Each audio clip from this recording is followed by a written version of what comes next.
retirement. The question is, are you about to watch it take a hit you can't recover from? Military escalation in Iran, tariffs in legal case, the U.S. dollar under pressure it hasn't seen in years. History is clear. When this much uncertainty hit once, the investors who moved into gold and silver first came out ahead. Right now, Advantage Gold is offering a free gold investment kit and a free copy of economist Ken Rogoff's powerful new book, Our Dollar, Your Problem. Call Advantage Gold now at 800-900-8000. Thousands of Americans have already rolled over a portion of their 401k or IRA into physical gold and silver, completely tax and penalty free through Advantage Gold. Don't wait for the next surge to wish you had moved sooner. Results vary. Consult your financial advisor before investing. Call Advantage Gold at 800-900-8000. That's 800-900-8000. From the KERN Newsroom, your live and local news update on News Talk 96.1 and AM 1180 KERN. It took a month and then it was up in smoke. I'm Chris Davis. That's a month-long drug investigation that wrapped up Wednesday in Ridgecrest. 3 people were arrested and police say they found $17,000 worth of shrooms, illegally sold weed, and illegally sold tobacco at several businesses in the city. They say the purpose of the whole investigation is to protect California's tax revenue since the businesses busted were getting around paying taxes on the products, say police. A not guilty plea was entered by Victor Farias when the 33-year-old made it to court Wednesday after a delay of 2 days. He's charged with murder, child cruelty, and domestic violence-related charges in the March 25th incident on College Avenue where 30-year-old Yolanda Rojo was stabbed to death. Also Wednesday, even though he was denied bail and will not be getting out of jail, 2 protective orders were filed to keep him away from 2 children. In the killing of Roxana Joe Kelly in August of 2025 and the arson of her trailer, Daniel Graham pleaded not guilty Wednesday, and the judge set a tentative trial date of May 18th, with a hearing before that to determine readiness. 2 people are accused in that crime, and Misha Allen's arraignment is today. Ms. Kelly was found tied inside that trailer. A child who was stuck in a chimney had to be rescued by the Bakersfield Fire Department Wednesday. That happened at a house on La Cresta Drive, just north of Monte Vista Drive.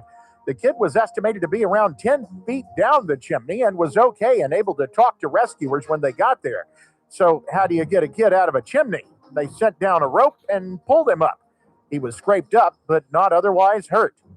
I'm Chris Davis in the KERN Newsroom with news every half hour and when it breaks on FM 96.1 and AM 1180 KERN. What do you think, this is the Army where you shoot them a mile away? You got to get a post like this. Bing, you blow their brains all over your nice Ivy League suit. It's the Ralph Bailey Show on News Talk 96.1 and AM 1180 KERN. Now make sure you leave the house when you make the call. You understand me? You hear me? Call from an outside line. I mean it.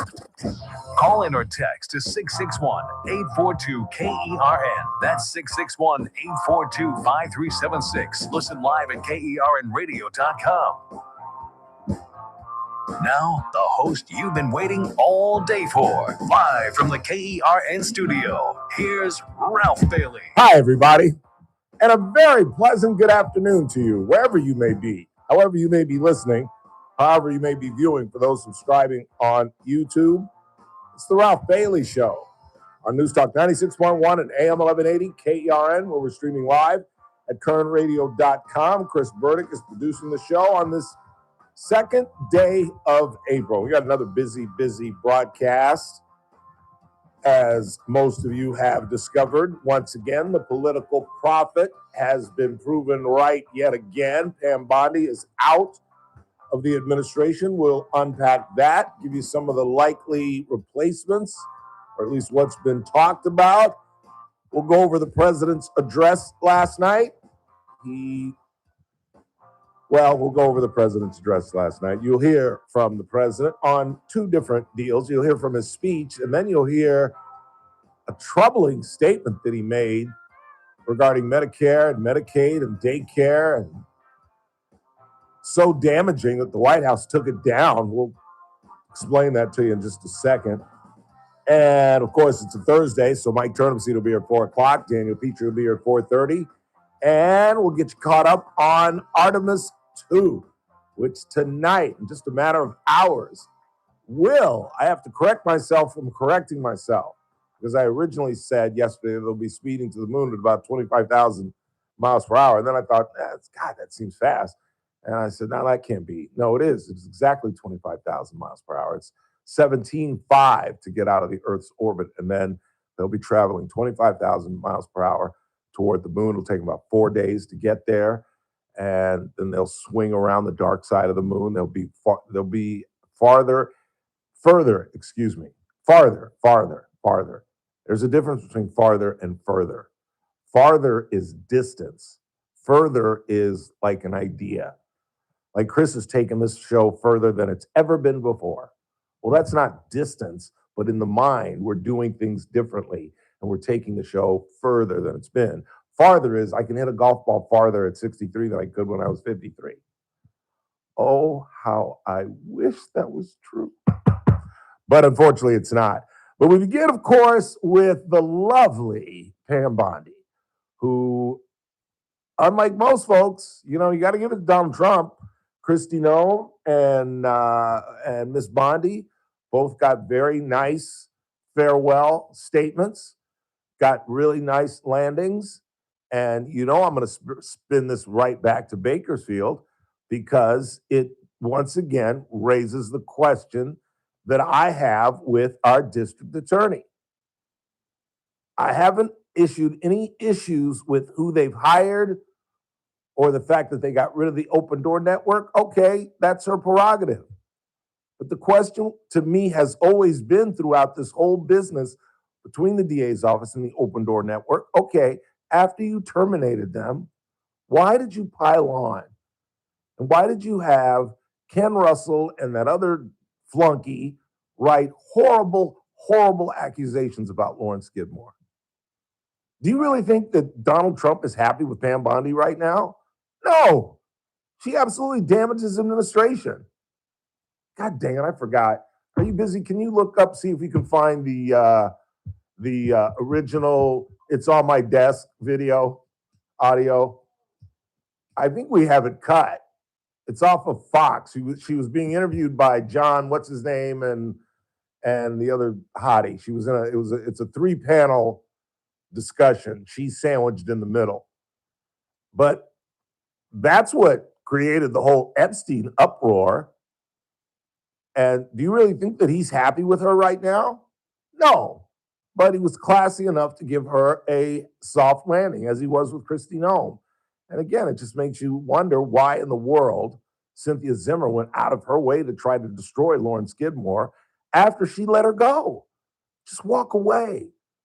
But no, she had 2 of her flunkies call this woman unprofessional and unethical. Did the president do that? No. Most, as I said, I've been fired 4 times. 3 of those companies rehired me. People don't do that. Once they terminate the relationship, they're done with you. They're in the rearview mirror. They don't bring it back up. But not the DA. She went out of her way to try to damage Lawrence Skidmore, and that's always been the problem I've had. But here's what began the problems for Pam Bondi. This is something Donald Trump has talked about. The DOJ may be releasing the list of Jeffrey Epstein's clients. Will that really happen? It's sitting on my desk right now to review. That's been a directive by President Trump. I'm reviewing that. I'm reviewing JFK files, MLK files. That's all in the process of being reviewed because that was done at the directive of the president from all of these agencies. And yet the very next day, she said there is no file. There is no file. And then the uproar began. And it began within MAGA. It began among Trump supporters who had been promised all throughout the campaign, who had been ginned up by Dan Bongino and others. It's Kash Patel, who said, we're going to get in there, we're going to expose all of this thing. And all these people, Bondi, Bongino, Patel, all got in the position where they could have released all this information. And then they brought up the influencers. Remember that? They brought the influencers to the White House and they gave them all these really cute looking white binders. And the influencers came out like they had just won World War II, waving their huge binders. They're going to take it back to their podcasts and really give it to the real suspects of this crime. And there was nothing in it that was new. Absolutely nothing. But to be honest with you, I don't think that's why she was whacked. I think she was whacked because, before I get into this, just so you don't think I'm being biased, there's never really been a separation between the Department of Justice and the White House. Going all the way back to the Civil War and the Emancipation Proclamation and some of the things that Abraham Lincoln did between 1861 and 1865, there's never been a separation. Lincoln used the DOJ to go after people that would not help him with the Emancipation Proclamation. He went after people that would not help with the war. There's never been a separation. And then you can go back 100 years after that, 1863 to 1963, or 1861 to 1961, when Robert Kennedy was appointed Attorney General. And I'm pretty sure his brother was the President of the United States. Do you really think there was a separation between Robert and John Kennedy when he was running the DOJ and he was running the White House? Come on. Eric Holder and Barack Obama? Come on. Janet Reno and Bill Clinton? There's never been. There's always supposed to be, but there's never been. So let's just establish that. But we've never seen the revenge tour that went on with Pam Bondi. And the reason I think she's gone is because the revenge tour was incredibly unsuccessful. And again, I know I'm breaking my back on this early Thursday afternoon, but it was some freckle-faced black guy that told you that all of those prosecutions, even among people that I wanted to see prosecuted, like Letitia James and James Comey, I told you these things won't even get out of court. They won't even make it to court.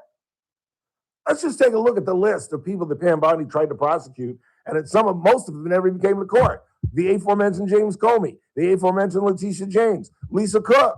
Remember my Spelman girl who was going to Spelman when I was going to Morehouse. She's on Federal Reserve Board. They went after her for mortgage fraud.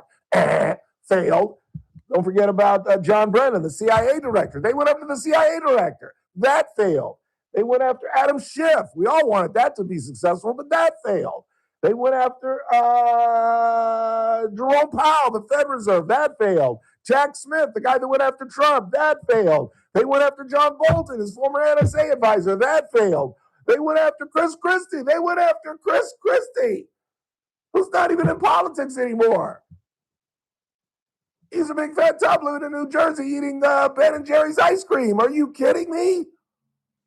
That's why she got whacked. The revenge tour has been grossly ineffective, and Trump doesn't like it. And what's sad is, and I hate to have to say this, ain't nobody going to be successful. And that's what you get for not being true. Because the reality is, and this is why I was so high on Pam Bondi when she first got appointed, Pam Bondi was an incredible AG in the state of Florida. She really was. She was a great prosecutor.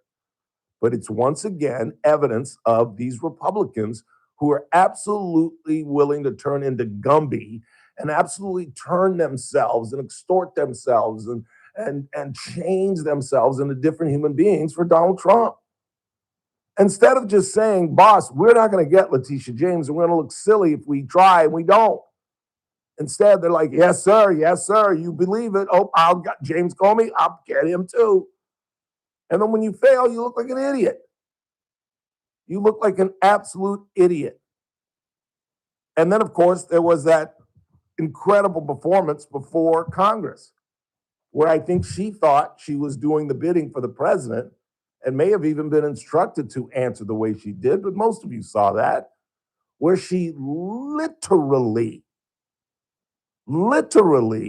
would not answer one single question from any of the Congress members on that oversight committee, and instead had a binder on each Congress member. Remember that? I did a whole bit on it. Where Chris asked me a question. What color is the sky?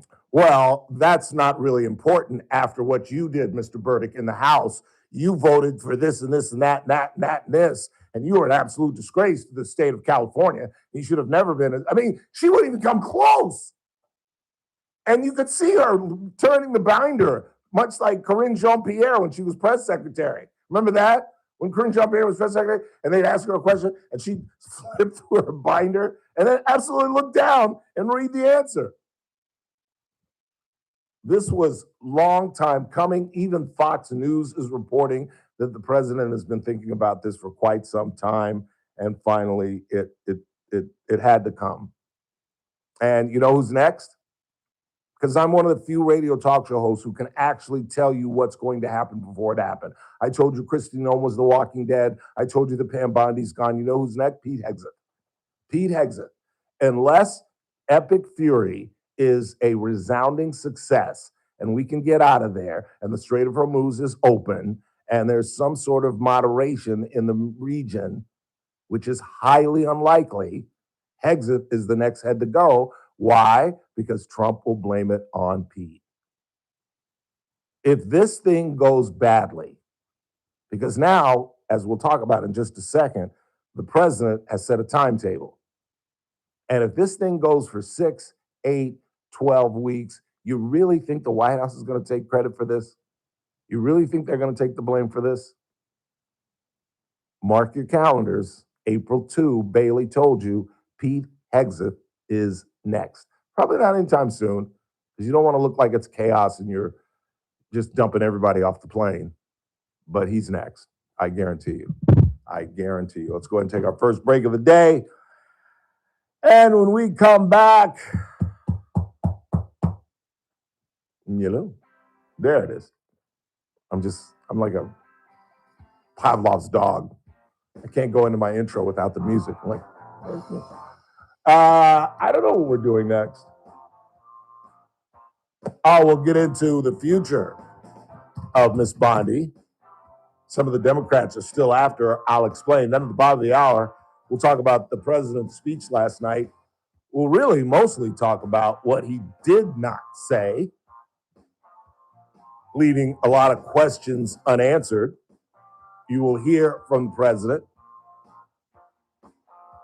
When we come back, we've got some audio from the president that has nothing to do with his speech last night, but it's just a weird comment that I want you guys to hear. Let's turn to see at 4 o'clock. Daniel Petrey at 4:30. There's new news on Tiger Woods and the USGA. Not the PGA, but the USGA has finally fixed the rule in golf that I have been screaming about since I first began playing golf. The USGA has changed the rules. We'll talk about that. And poor C.B. Buckner, the single worst umpire in baseball, got hit on the chops. Did you see the video? I did. That's what I was trying to tell you yesterday. Is he had to leave the game early. I thought he wanted just to get back to the hotel. I think he's just rattled right now. Because I looked at that and I'm like, I've umpired. I've been hit in a mask before with Little League masks. Obviously not going 90 miles an hour, but it didn't look like he was that injured. It looked like he was like, I just want to get back to the hotel and have a Bloody Mary. Screw this. Did he have any overturn that game? I honestly could not tell you. C.B. Buckner is the guy that had 6 overturned calls. Then the very next day, he missed the guy touching first base. And then yesterday, he took one off the mask and had to leave the game. And I think he just wanted to get the hell out of there, personally. We are just getting started on a Monday. Another drastic weather change. Temperatures in the low 70s, then back in the 80s this weekend, let's hope, so I can stick it in the ground. In the meantime, you're listening to The Ralph Bailey Show on News Talk 96.1 and AM 1180 KERN, where we're streaming live at kernradio.com.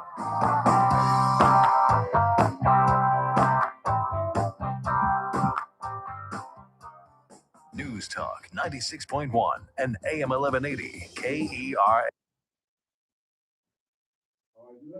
Yeah, it's Messmaker. Do you want to do it? See here, these kinds of things happens all the time. Businesses donate to campaigns all the time. What do you mean? We've never had to have 3 supervisors recuse themselves on a vote and not be able to have quorum. When was the last time we had to draw a name out of the hat? You mean this doesn't happen that often? Weekdays at 2 p.m. News Talk 96.1 and AM 1180 KERN.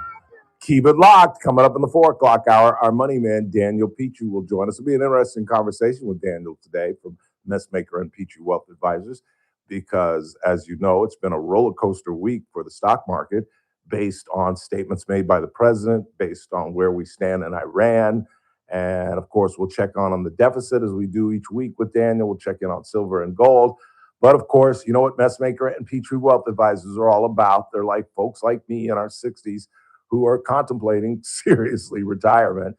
Call him today, 395-9400, 395-9400. And again, his office is located right on the corner of 21st and Oak. And of course, Daniel is a gargantuan part of the program. And again, he'll be here in about an hour and 10 minutes. Daniel Petrey and the folks at Messmaker and Petrey Wealth Advisors. This broadcast is for informational purposes only and does not constitute investment advice or a solicitation for advisory services by Daniel Petrey or MPWA Incorporated, DBA, Messmaker, and Petrey Wealth Advisors. The program host is a client and receives compensation and other financial benefits in connection with this advertisement, creating a conflict of interest. Experiences discussed may not be representative of other clients. Attention, Medicare beneficiaries in Kern County. If you're eligible for Medicare and looking for a doctor who listens and cares about you with minimal wait times and prompt referral authorizations, it's time you learned about QualCare IPA. You know, for years, I've been telling you QualCare IPA contracts with most Medicare Advantage health plans and provides you with access to a large network of outstanding doctors and quality hospitals right here in Kern County. Medicare Advantage health plans go beyond original Medicare benefits coverage, and understanding these coverage differences may be confusing. Call us today at 661-554-4544 and let us help you understand your options for 2026. Call today, 661-554-4544. That's 661-554-4544. Get the information you need and the coverage you deserve. For accommodations of persons with special needs and meetings, call 661-554-4544. TTY 711. If you owe back taxes, listen carefully to rule number 1. Never go up against the IRS alone. They're cracking down, freezing bank accounts, garnishing paychecks, canceling passports. Even your home or business could be at risk. But here's what they don't tell you. The IRS has powerful tax relief programs that could save you thousands if you qualify. That's why smart people call Optima Tax Relief, America's #1 tax resolution firm. Nobody knows these programs like the experts at Optima. Their team of tax attorneys and licensed professionals have resolved over $2 billion in tax debt for people just like you. The IRS is not stopping, so don't wait, and don't take them on alone. For tax help you need, for tax help you can trust, call Optima today for a free consultation. 783-8055. That's 800-783-8055. 800-783-8055. Optima Tax Relief. Some restrictions apply. For complete details, please visit OptimaTaxRelief.com. The Clay Travis and Buck Sexton Show, live 9 to noon. Now, back to the Ralph Bailey Show on News Talk 96.1.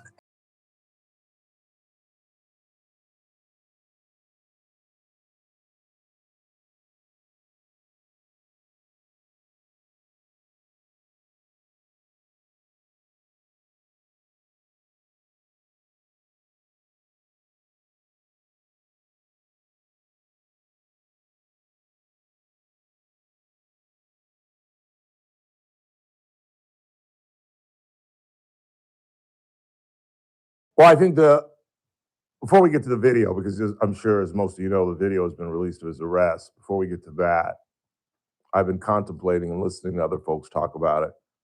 Because the gargantuan question with Tiger is, why doesn't he have a driver? And just as I believe that Tiger has had an opioid problem since he was married to Elin, I think he was high as a kite the night that she hit him in the chops and he slammed the car at the bottom of their driveway.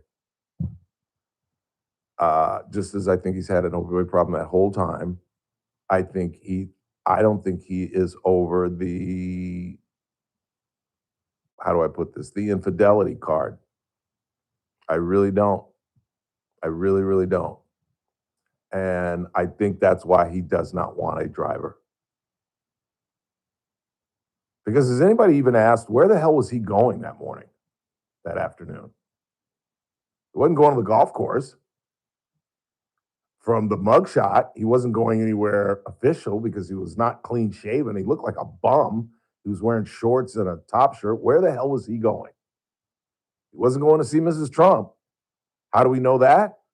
Randy tells me, because I haven't had the stomach to watch the video yet. But Randy, have you watched it and listened to it? Honestly, I haven't yet. Randy says that he called the president. I'm like, what? You called Donald? Yes. Yes.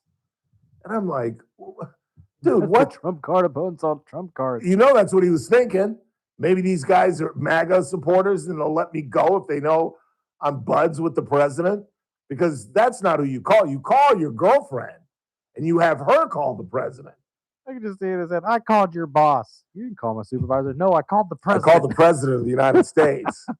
Well, I'm sorry, Tiger. He has no jurisdiction here in Florida.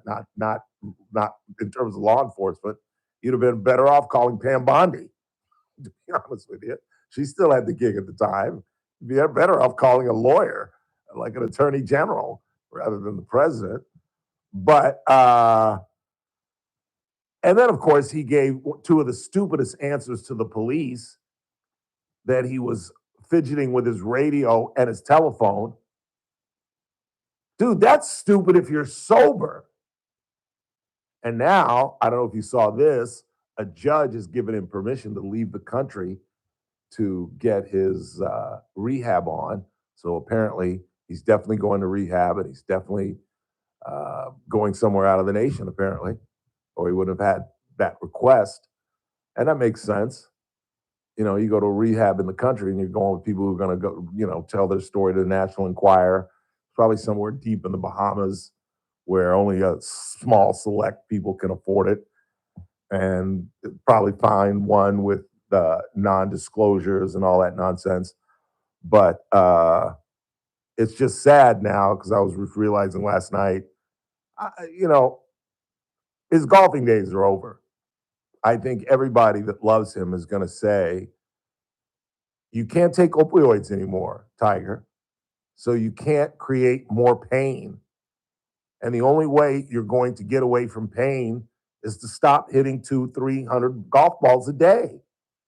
And that's what he's doing. That's what you have to do if you're trying to be competitive. Even if you're trying to be competitive on the Champions Tour among the 50-year-olds, yeah, you get to ride a cart, but you still got to make shots.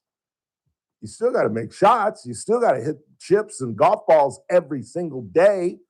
And that's just exacerbating the pain. And the pain's not going to go away. Dude's had 27 surgeries. He's going to live with pain for the rest of his life. Now he's got to learn how to deal with pain without opioids, without pain relief.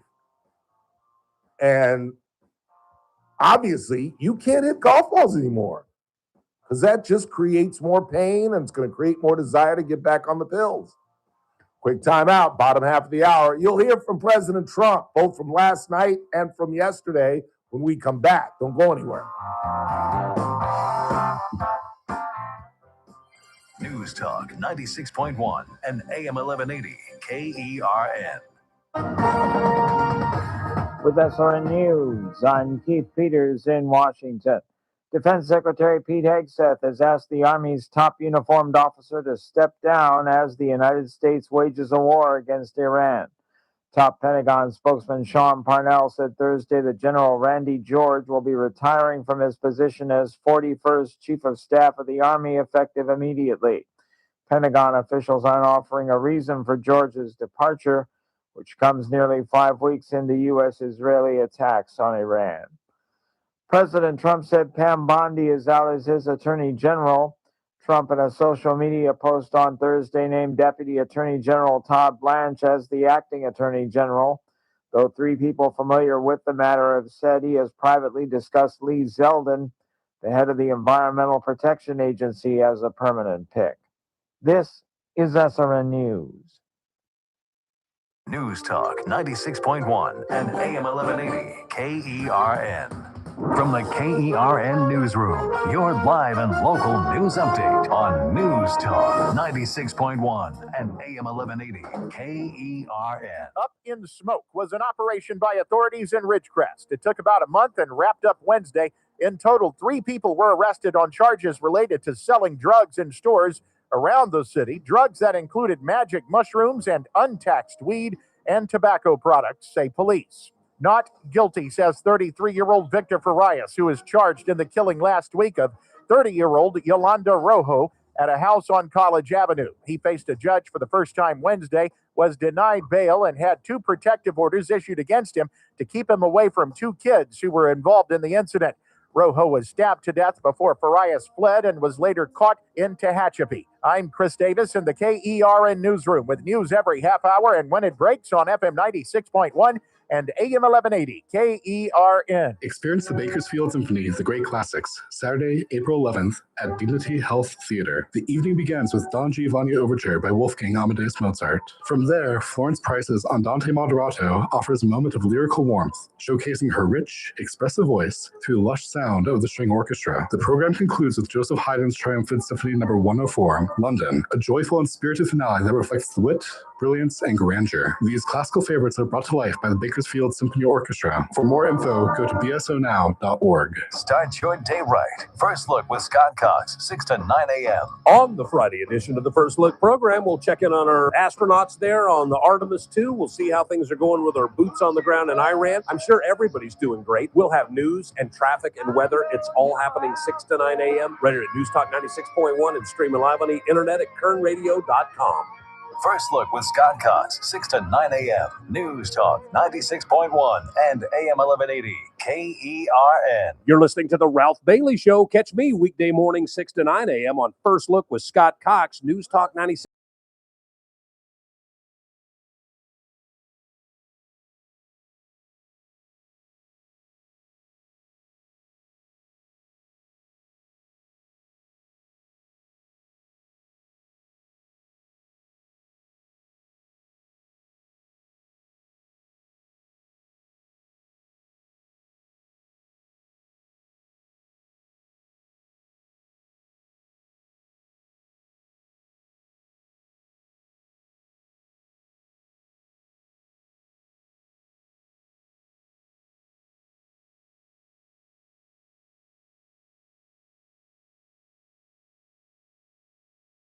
Because I lived in a black neighborhood and went to a white high school in Sherman Oaks and Brentwood.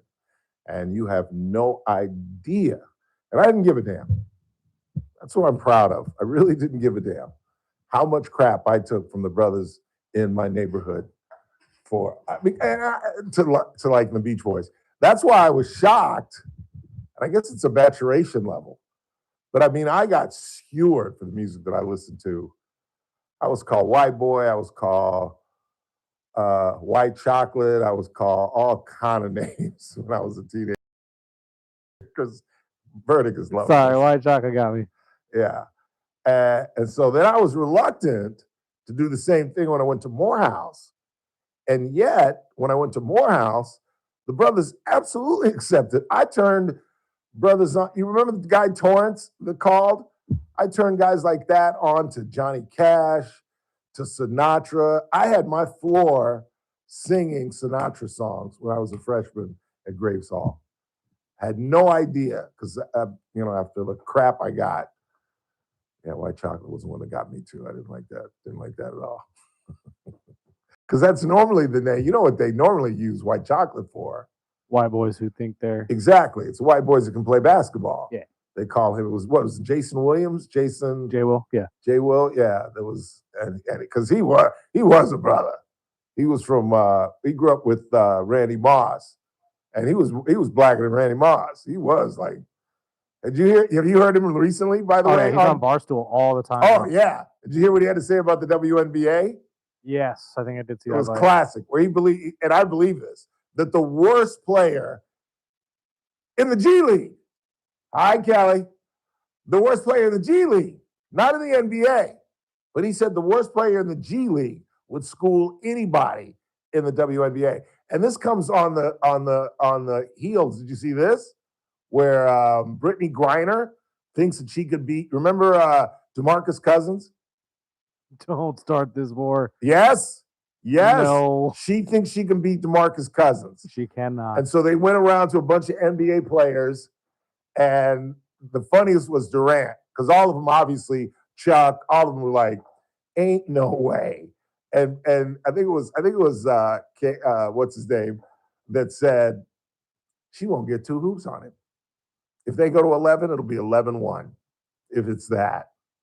And he said, I'd pay to see that. She's got game, don't get me wrong. She might score a couple times, but she's not beating DeMarcus Cousins. No. The way he used to play, no way. Yeah, that's what I'm saying. He was a big physical boy. And I saw him recently. He's still in pretty good shape. Oh yeah, He's got to be in his early 40s. I think he still plays in China or something like that. Does he really? I think. I'm not 100% sure. Oh, if he's still playing competitively, then it would be a shutout. She'd never get the ball back. It just depends on how you play. Like some people play, you get to keep the ball till you don't score. Right. And some play, like you alternate. If you score, then you get the ball. But my dad and I used to play as long as you kept scoring. That's how my dad used to beat me. Winner keeps. Winner keeps, exactly. Winner keeps. That's how we used to play. And my dad would beat me like 11-2 until that one Saturday afternoon. I think I was 14 years old, maybe 13. How old are you in 8th grade? 13, 14? 13. 13? I was 13. And I finally beat my dad for the first time and literally went running through the house. I first ran into my mother's bedroom and she was like, "Good baby." Ran into my sister. Why? I have no idea. Ran into my sister's bedrooms. "Trace, I just beat Dad." "No, you didn't." "Yes, I did. Come out. Come on out." And it was like a scene out of The Great Santini. I'm running around the house. Meantime, my dad is practicing jump shots. That was the best part. He was out there practicing. And like it was like a big meeting at the front door. My mom, my two sisters, and nobody even asked him anything. And my mom just got to the door and just said, "Yeah, it looks like you beat him. Looks like you finally beat him." Because my dad didn't say a word. He's just taking jump shots. Just taking jump shots. And I'm running around the house like an idiot. Sorry. There are sometimes you got to remember that I forget I'm doing a radio show. And I just reminisce. I just absolutely reminisce. The president was, I don't know, very, very upbeat last night in his speech. There were things that were not said. I noticed that he did not mention NATO. I was listening for that after we got into it with Howard yesterday about the president walking away from NATO and Howard Marcus thinking that it was a good idea. And as you probably witnessed, and I very rarely, I'll watch like the first couple of minutes of the show just to see how it got started, but I rarely get into the show. But I went in last night and watched it because I guess like 70% of the audience is used to it by now, that when I get, like right now, I'm at a 5. Most people speak at a 3.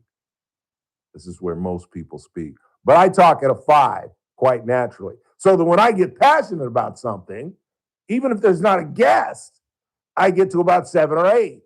And people misconceive that as anger or I don't like the guest or something like that.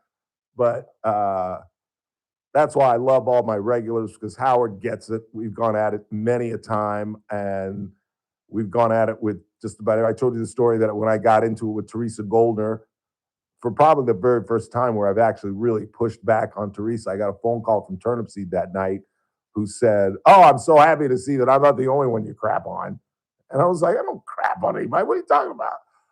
So it did get loud, but because I just think Howard's absolutely insane that he thinks it's okay that Western Europe not be defended by the United States. And yeah, I get what he's saying. There is some justice in, defend your own home, but they can't. They just can't. That's why we're there. That's why we went in 1917. That's why we went in 1941. They can't defend themselves from the Russian army machine. And the idea that, well, they've been bogged down in Ukraine, so what? They've also taken 20% of the land of Ukraine. What if Mexico had taken 20% of California? Would that be an upbeat thing? Even if it took 4 years? Just because their time schedule is off, as I tried to explain to Howard, there is no time schedule with the Russians. He doesn't have to respond to polls. There are no polls saying that 68% of the country disagrees with what he's doing. There is here. And there's political ramifications for if this thing goes badly. Why do you think the president went out last night and said it'll be over in 2 to 3 weeks, which is absolutely contrary to everything that Pete Hegseth has said? What has Pete Hegseth said? You never tell the enemy what you're going to do. And this is an idiotic thing to do because, as I said yesterday, you can hear them talking in Iran right now. "Hey, fellas, all we got to do is hang out for another 2 or 3 weeks, and they'll be out of here." It's insane, but it's political pressure. Well, in Russia, there is no political pressure. If you don't like what? Huh? You don't like that we're going to be in Ukraine for another 4 years? Look at you now. You know what I'm saying? Or you're off to Siberia somewhere. And so there is no political ramifications. They can do whatever the hell they want. And if you really honestly think that once, whether it's 2 years, 5 years, 7 years, once they conquer Ukraine, that's where they're going to stop. And again, the most significant reason that NATO is important is, what's the one thing that Vladimir Putin keeps demanding? What's the one consistent demand from Vladimir Putin? That those countries not join NATO. Why? Why is he so fervent about that? Because he knows if he screws with those countries, he's got to worry about France. What, if he knows that if they're part of NATO, that he's got to deal with Great Britain? No. He knows if those countries are a part of NATO, they've got to come through us. And if we walk away from NATO and America is not involved with that contingency to stop the Russians or the Chinese, it's a whole new ballgame. It's a whole new world. Is it fair? Again, I've consistently said that. Is it fair? Is it righteous? Is it somehow written in the stars that we have to be democracy's cop? It ain't right, but it is what a TI is. And if you've got an alternative, I'm willing to listen. Meantime, here is the president from last night. I can say tonight that we are on track to complete all of America's military objectives shortly, very shortly. We're going to hit them extremely hard over the next 2 to 3 weeks. We're going to bring them back to the Stone Ages where they belong.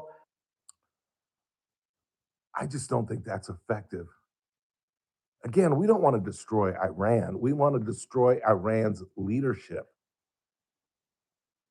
We're just going to just obliterate the country? Is that now the new goal? And again, the goal wasn't stated last night. The end game wasn't stated last night. All we know that allegedly in 2 or 3 weeks we're going to be gone. And now he's put himself in a corner. He's put himself in a corner. Because what if we're not done in 2 or 3 weeks? What if it's 5 or 6 weeks? Can you imagine the liberal media and the Democrats having a hate? They're going to count it down to the day. When he gets to 14 days, they're going to say it's the 15th day. We're now into the 3rd week. Are you kidding? Let's go ahead and take a break. And we come back, you'll hear more from the president from last night. And then just a bizarre couple of statements that he made about domestic policy and what his priorities are. And this could not have gone over well with the portion of MAGA who believes in nothing but America first. Wait till you hear what he had to say. Then at the top of the hour, Mike Turnipseed will join us. It's a Thursday. Our money man, Daniel Petrey, at 4:30. At 5 o'clock, we'll get you caught up on Artemis 2 as it gets set to travel faster and farther than any human in the history of this planet.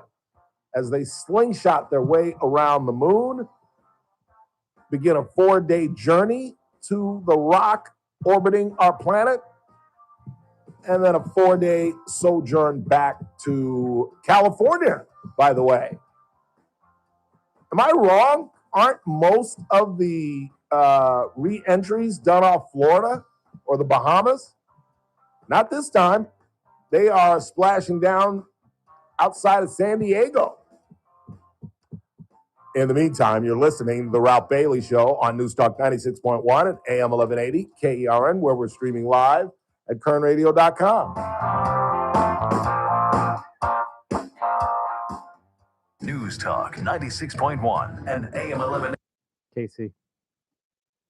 It's the JR Show. Here's my thing. I don't need to shake your hand. I don't need to have dinner with you once a month. I don't need to take pictures at whatever function we go to. I don't need to call you my friend. No, what I need for you to do is play by the rules and do your job. At least some of us in this town will still call people out and hold them accountable. The JR Show, weekdays at 2 p.m. Have any Easter plans? Where would you rather be than on F Street, 2515 KC Steakhouse? Great way to spend the weekend and a great opportunity for you to turn a friend on, or maybe even yourself if you've never been there, to the Stockyard right next door, the speakeasy-like bar where you can have some of the craft cocktails, enjoy live music on Thursday, Fridays, and Saturday nights. Again, Cassie has a gorgeous banquet room where you can rent that for election parties, birthday parties, luncheons, whatever type of meetings. It's just a beautiful, gorgeous banquet room. And you can have dinner in there as well and enjoy the live music Thursday, Fridays, and Saturday nights. And of course, as I always remind you, Jimmy and Bobby are providing live music Tuesday through Saturday in the main restaurant. It's KC Steakhouse, voted by you all in the Bakersfield, California poll, the best steakhouse in Kern County, and they're longtime sponsors of the Ralph Bailey Show. Carpet Outlet Plus. Every day is sale day. No one can beat us, no one can touch us. You won't find better prices. Shop and compare, we don't care. Take a look our way and come into Carpet Outlet Plus. Every day is sale day. Pet stains on your carpet? Carpet Outlet Plus has everything you need to make your floors pet-proof. With over 100 in-stock waterproof floors, Carpet Outlet Plus can solve your pet problems for good. We also stock over 50 colors of pet-perfect carpet. Call, click, or come by today for your free in-home estimate. Don't forget, for the do-it-yourselfer, we also offer free next-day delivery on all qualifying stock floors. And as a bonus, go to carpetoutletplus.com and apply for 12 months no-interest financing. Carpet Outlet Plus, 3.5 blocks west of 99 on Rosedale Highway. Carpet Outlet Plus. Every day. It's just Cat and Kamal. That's all you sent me. You didn't get the two things that you do? Just Cat and Kamal. That's the only things you sent me. There are two things you got to worry about. Nope. Alarms, access control, 24/7 monitoring, and more. Our advanced technology and personalized support ensure you can rest easy, knowing we're here for you, your people, and your business. Visit bayalarm.com to talk to a local security expert. Bay Alarm, we got you. I'm JR Flores. Catch my show, The JR Show, weekdays at 2 p.m. Now, back to the Ralph Bailey Show on News Talk 96.1 and AM 1180 KERN. You playing for the tips? No. I found that you don't get anything for that. It seems very egomaniacal. They go, hey, Cat, for free, you can go further back. Hey, what? Wait a minute, does it still count the same? Hey, I'm up at the ladies' tee. Don't tell me my pronouns. On the golf course, I'm she, her, him, them, and they. Cat Williams. I wish I felt that way because my old ass should be on the gold tees. You think my score would change from the gold tees? I mean, You want my honest answer? yes, of course. No. I mean, on some courses, it's 10 yards difference. That's a whole club difference. Instead of hitting that. 6-iron, I'm now hitting 7-iron, or instead of hitting 8-iron, I'm hitting 9-iron. Here's your problem, though. It doesn't fix the short game. Yeah, but I've got lesser club. I'm not missing the green as often because I'm not 170 out. I'm only 160 out and 155 out. And my short game isn't bad. It's not great, but my short game isn't horrible. I don't know. I can't even do it. Even when I'm just screwing around with turnip seed, I just can't do it. It seems like I'm cheating the game somehow. And the other reason I can't do it is because when I play competitively, Zucchini's not going to let me play from the goals, not for money. Maybe he would because I'm so bad. Maybe, I don't know. When I go back to Philadelphia for the Pro-Am, I can't play. I'm not playing from the goals with Nick Ragone. You know what I'm saying? I don't know. I'm still a year or two away. Believe me, when I'm 65, I'm going to say screw it. I'm damn near 70 years old. You're damn right I'm playing from the goals. But I changed my swing. I absolutely, because I got some film. I had Mike film my a tee shot, and Randy filmed one of my iron shots, and I got to completely overhaul my swing. I'm coming way over the top. The golf club, if I weren't looking at the ball, I could see the face of my club. It's way over here, when it should be way back here. It's just I'm coming over the top, and then I'm such a great athlete that despite the fact that this is the position I'm in at the top, I can still somehow get the face back on the club. But that ain't gonna. That's why I have no distance anymore. I've got to get the club back in here, but I'm not turning, and I can't keep this damn arm steady. I break this arm down, and now I'm chopping, and they call it fishing. Because you're going like this, you're casting, as opposed to coming down in one piece. It's so frustrating. And why I'm boring you with it, I have no idea. In the meantime, here's more from the president's speech, where either he's gaslighting us again, and again, I keep trying to beg the president, you got to play this straight, because he's destroying the party, because he's telling lies. He's lying. Here's one of the big lies. When this conflict is over, the strait will open up naturally. It'll just open up naturally. They're going to want to be able to sell oil because that's all they have to try and rebuild. It will resume the flowing, and the gas prices will rapidly come back down. Stock prices will rapidly go back up. Has he gone crazy? Do you know that's one of the things the Democrats are pushing forward now in a Biden-esque attempt? They're saying that he's insane because that statement's insane. You guys do realize that, right? If this thing ended today, gas prices would not come down for quite a while. That's just the reality of it. That is just the stark reality of it. And the idea that when we leave, that the Strait of Hormuz is just going to reopen. The Iranians have never made more money on oil right now in their lives. They're still supplying China. They're still working with Russia. And this idea that all of a sudden these prices are going to come down, he has absolutely, and it's amazing to me that none of you all, and when I say you all, I'm talking about in the nation, Trump supporters, will hold his feet to the fire just about simple, basic, everybody knows facts. We don't determine the price of oil on this planet. No matter how much oil we produce, we don't control a global market. Period. End of sentence. And how he doesn't understand that, and how he can go on the national television and tell that lie that when we leave, the Hormuz is just going to wide open and gas prices will plummet and the stocks will rise. That is just not true. And every one of you with an IQ over 90 knows it. And yet nobody will hold his feet to the fire about this.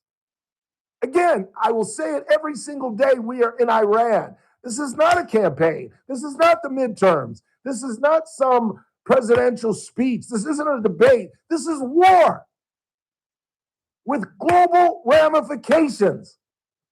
You can't play this like a campaign. You can't play fast and loose with facts. Not when you're asking parents to send their children to fight and die for you and a cause that you really haven't defined. We still don't really truly know what the hell are we doing. Are we going to get the uranium? No, we're going to leave it there. Have we obliterated their infrastructure or not?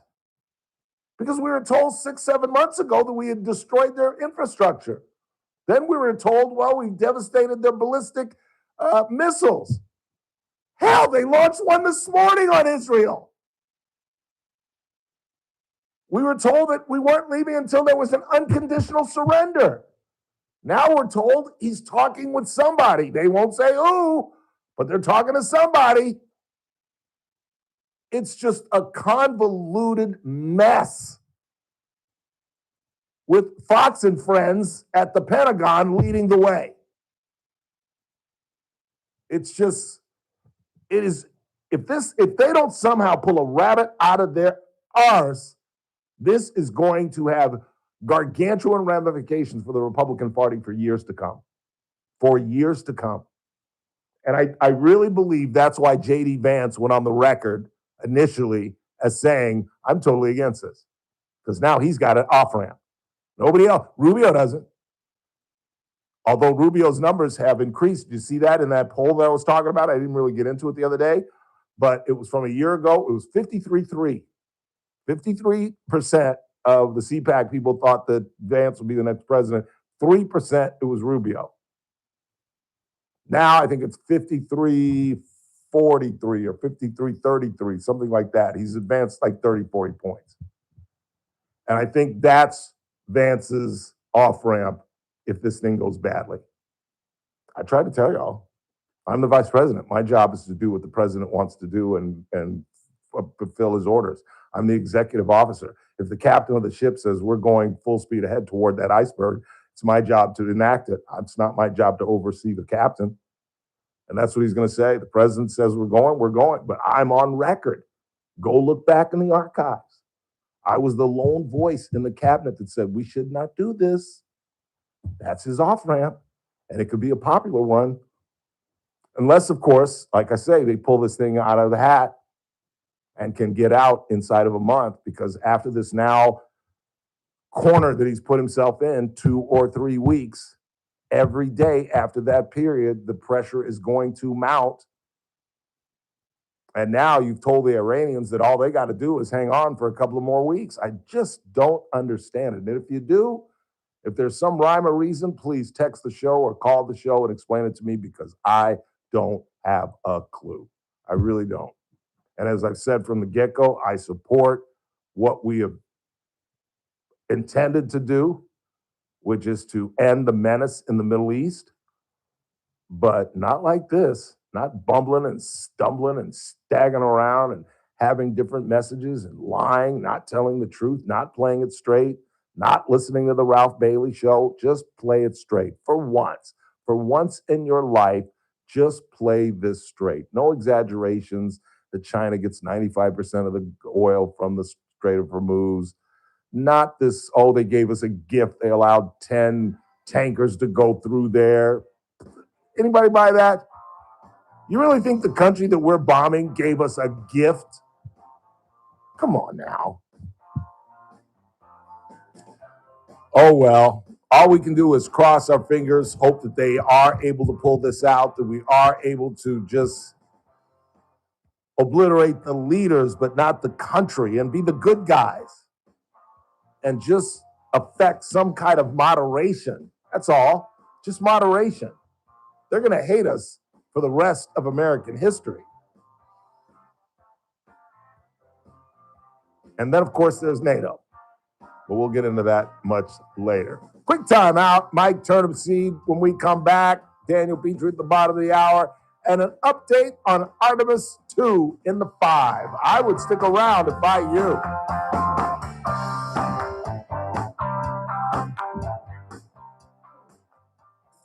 This is AM 1180 KERN Green Acres. This is 96.1 FM Bakersfield. Online at KERNradio.com. News this hour from Town Hall. I'm Keith Peters in Washington.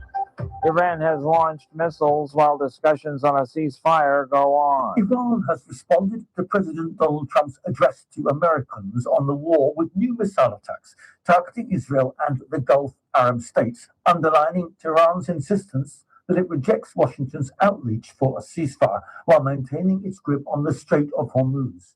Britain Thursday plans to hold a call with nearly 36 countries about how to reopen the strait, through which 20% of all oil and natural gas traded passes in peacetime. The call will discuss diplomatic and political measures that could restore shipping once the fighting's over. I'm Charles de Ledesma. A key agency has approved President Trump's White House ballroom project. White House correspondent Greg Clugston reports. The National Capital Planning Commission approved the project despite a federal judge's order halting construction unless Congress gave its approval. The Trump-appointed chair of the commission said the agency went ahead with the vote because the judge's ruling affects construction activities, but not the planning process. During a public comment period, comments were overwhelmingly opposed to the ballroom, which is estimated to cost $400 million and will rival the size of the executive mansion. Greg Clugston, Washington. President Trump said Pam Bondi is out as his attorney general. Trump, in a social media post on Thursday, named Deputy Attorney General Todd Blanche as the acting attorney general. Though 3 people familiar with the matter have said he has privately discussed Lee Zeldin. The head of the Environmental Protection Agency as a permanent pick. On Wall Street, a mixed day with the Dow down by 61 points. The Nasdaq rose 38. The S&P advanced 7. More on these stories at townhall.com. Hey, I'm Kirk Cameron. Is health insurance eating up your budget for 2026? If you're looking for ways to better steward your finances, consider this: Christian Healthcare Ministries. It's a health insurance alternative at half the cost. Join CHM today by visiting chministries.org/wellness. While insurance companies tell you when to join, what to pay, and where to go, CHM is different. As a ministry, CHM allows you to share the burden of medical bills with other Christians. You can enroll, switch programs, or leave at any time. Christian Healthcare Ministries. It's a world of difference. CHM has 4 flexible programs. You can pick any certified doctor, surgeon, or hospital that you want for eligible care. So make the switch. Take your paycheck back from health insurance this year. Join CHM today by visiting chministries.org/wellness. That's chministries.org/wellness. From the KERN Newsroom, your live and local news update on News Talk 96.1 and AM 1180 KERN. He says he didn't do it, but the judge wasn't inclined to let him out. I'm Chris Davis. 33-year-old Victor Farias entered a not guilty plea during his arraignment Wednesday in Kern County Superior Court. That was his first court appearance in the killing of 30-year-old Yolanda.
Call in or text to 661-842-KERN. That's 661-842-5376. Listen live at KERNradio.com.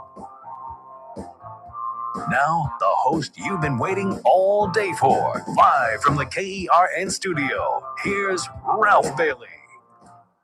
Hour 2 of the broadcast on this Thursday, 2nd day of April. It's the Ralph Bailey Show on News Talk 96.1 and AM 1180 KERN, where we're streaming live at KERNradio.com. Oh, good. Casey Steakhouse taking the day off for Easter. I thought maybe they had an Easter thing going on, but they got the day off. That's good. In the meantime, it is a Thursday.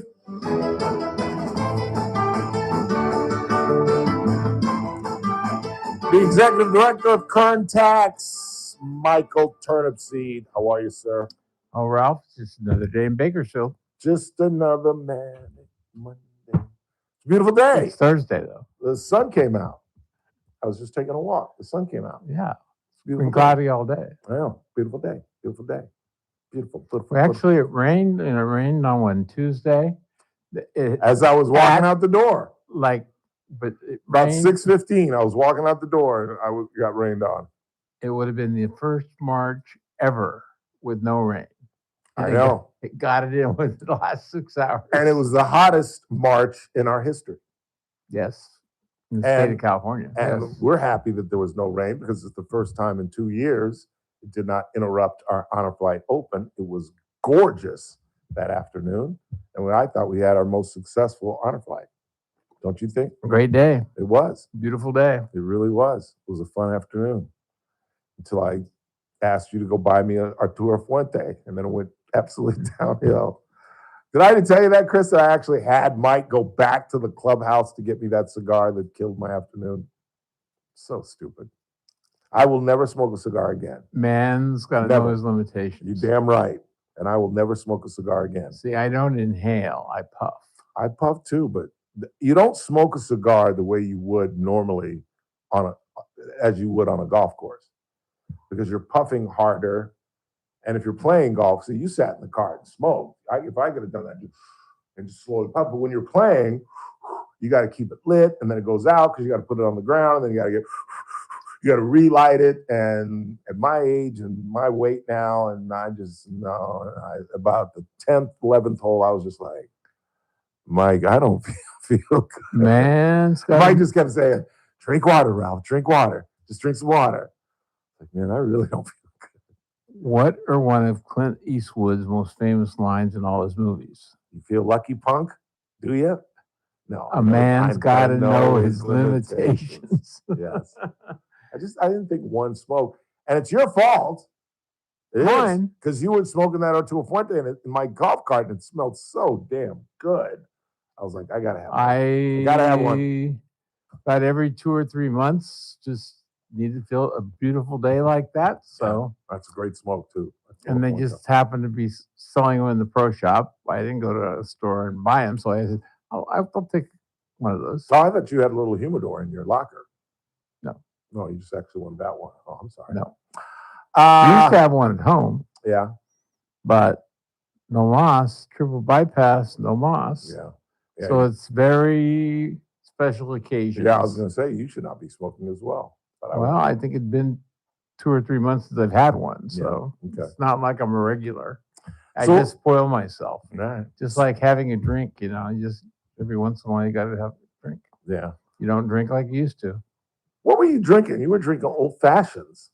I did drink old fashions. I've never seen you drink old fashions. Oh, when we go to lunch, you drink Bloody Marys. Well, that's daytime. That's not nighttime. This was 3:30 in the afternoon. We were having the dinner after the event. We had lunch before, right? And then we had the little hors d'oeuvres and stuff for dinner. So your beverage take difference between noon and 3:30. Yeah, I like Bloody Marys in the morning, and okay. And even now, I order a Bloody Mary with no vodka. I just like the Bloody Mary and the tomato. You did have a virgin. The last one with the bootleggers. Yes. That's right. I forgot. You did have 2 virgin Bloody Marys. What a waste of tomato juice. Well, it's tomato juice is the flavor. Vodka doesn't taste like anything. Yeah, but it gets it. Ralph. Gets it right up on its feet, though. A man's got to know his limitations. Yes, they do. You're right about that. All right. So what's going on? What do you want to talk about? Just like the city has to know its limitations. Ooh, nice transition. Very nicely done. That was perfect, Ralph. We didn't even talk about that. That was very nicely done. They had preliminary conversation last week on the 25-26 budget and the austerity plans that they're talking about doing. Austerity plan. They have to make cuts, and they're going to eliminate positions and maybe lay off a few people extra. I mean, the numbers just don't add up anymore. Good. It's about time. Measure in revenues down, which means the regular sales tax revenues down. The city's problem it's not just one tough budget cycle. It's a recurring mismatch between expectations and current resources. Right. And this should take us back to 16, 17, and 18. The city was in the same boat, and they put Measure N on the ballot because they were structurally upside down. Right. But instead of properly managing and using $700 million of Measure N money and another $97 million of ARPA money. Squandered it. No, because we did hire more policemen and we did some things, but part of it could have been spent much differently. I would say 30-40% could have been spent on more focused items. I think that's enough to deem it squandered. 30-40%, Mike? That's almost half. When we had our original conversations with the city back then, because we knew that you're going to have ongoing costs. Right. So we said to council people, it should be 60% for ongoing, the police, the fire, Right. those positions. You keep 40% for one-term capital projects, infrastructure, grant matching, all of these things. Sewer systems. Well, sewer's supposed to stand alone by itself, but there's many other things. There are 10 park sites in this town from 20 years ago that haven't been built yet. You know that? No, I did not. No, 10 sites out in basically the Southwest where you'll see a vacant piece of dirt because the city doesn't have the money and didn't prioritize the building of those parks. That's just an example. The sewer, we know about the sewer situation, but it's the all capitals. Look at the roads. Look at everything in the infrastructure is getting older and the city does not have a plan to maintain it. So repair costs go up because instead of repairing them and plan and extending their life, they wait till they fall apart. Right. And it always costs more to fix something once it's broken than when it's okay. Right. Yeah, have you had your lunch with the city manager yet? Actually, it was supposed to be today, but about Monday, somebody woke up and said, "This is Holy Week. We're all going on vacation. We're going to be gone." But we'll reschedule. We meet every quarter. Okay. And it's usually a couple of assistant city managers and him, and my board chair and a board director, a couple of directors, on depending on the topics we're going to talk about. And so we'll meet again, probably in 2 or 3 weeks. I bumped into the audio of 17 reporting that I was reporting that he was going to be the new city manager. You know, we broke that story. Who is going to be the new city manager? Christian Clegg. Oh. Do you want to hear it? I'll play it for you. Oh, no. But that happened is the city had 3 finalists and they delayed for some reason a week. They delayed the choice for some reason. They had a meeting, people couldn't make it, I don't know, so they delayed the week. Well, in those 2 weeks, 2 of the candidates got other jobs. So Mr. Clegg was the last guy standing. That's not, I broke it through sources. Well, the sources were the Friday before the Monday, 2 guys withdrew. I had it before that. Okay. Well, Thursday, Wednesday. Yeah. It's not something I put on my calendar and think about, but what a fine reporter I am? No. Yes, no. That's, you find out the facts, Ralph. Thank you. And you verify them. That's a good thing to do. Yes. Verification. Verification is very important. Not everybody knows that. Sometimes you ask me some questions and I don't answer them because either I don't know the answer and I'm not going to create the answer, or some things are better off left unsaid. Damn right. And you got to know when to hold them and know when to fold them. That's the key to this job. And I'm well, not sure everybody. It's key to my job. Yeah. Oh, I've been doing this. You could fuel me so many stories. It's incredible. You really I have could. to be careful, Ralph. You really could. What else is going on? Well, just to finish this up. Yes. The council's gonna really have to step up and understand that their council goals are broad and flowery and this and that. We want to do this. And they really need to get focused on the real things of providing services to the people. I haven't seen their new goals that they've come out with, even though the budget's being made, but their goals take spending in a different direction than taking care of business. You got to provide services. You have to maintain. That has to be your top priority. It's not the huggy-feely things. What are they prioritizing, in your opinion? Oh, they're very general things like we got to push for economic development and we have to make Bakersfield a great place to live. What's that mean? Yeah, you got to do the basics. Quality of life. Quality of life comes down to the basics, like you said. Well, yeah, but well-paved roads. They think quality of life means something else. And, you know, they've spent a lot of money on homelessness. And the way it looks to me, they're going to be cutting back fairly significantly on homeless expenditures because the federal and the state monies are going away. Yeah. So there's a lot of conflicting currents going on. And it will be interesting by the end of June to see how the city council navigates this and how they do make priorities, because it's the council's job to make priorities. It's not the staff's job. Right. Because they're the ones people vote for. So but we do know that staff directs direction. Staff.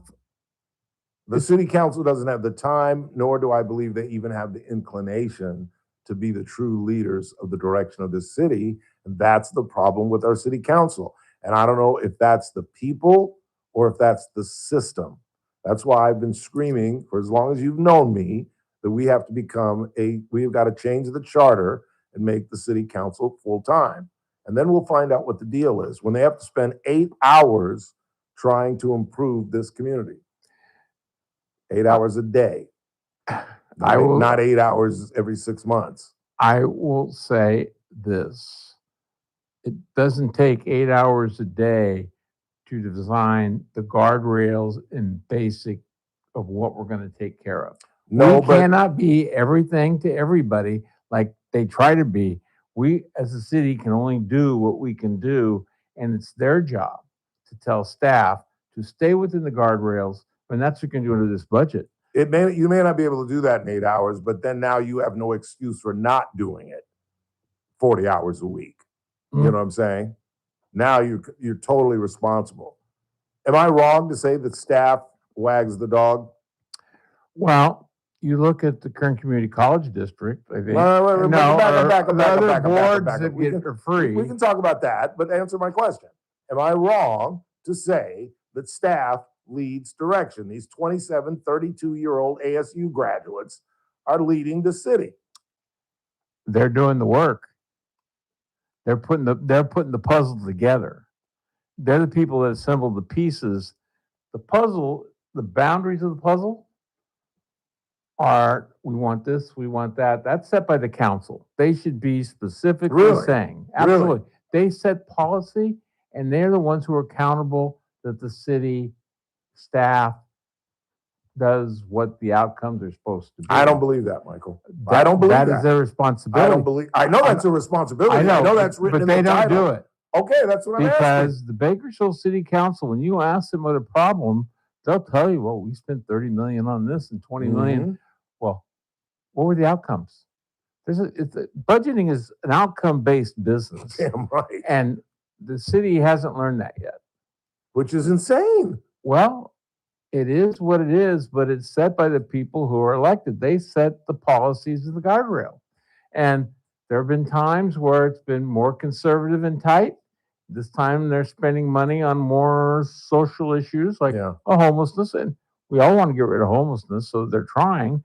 But it really, there's still people on the streets every night of downtown. I see them down in the morning when I come to work. They live around my complex. The code enforcement has to shoo them off the 23rd Street side of my apartment complex weekly. They set up a little house because there's trees, and they set up a little house there. Let me ask you this. I'll leave you with this.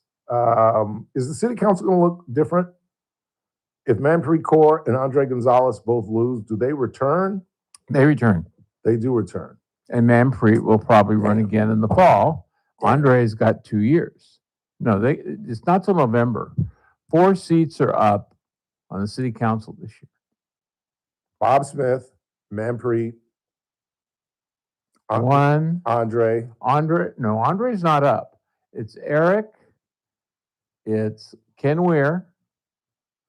It's Bob Smith and Petrey. Andre's not up.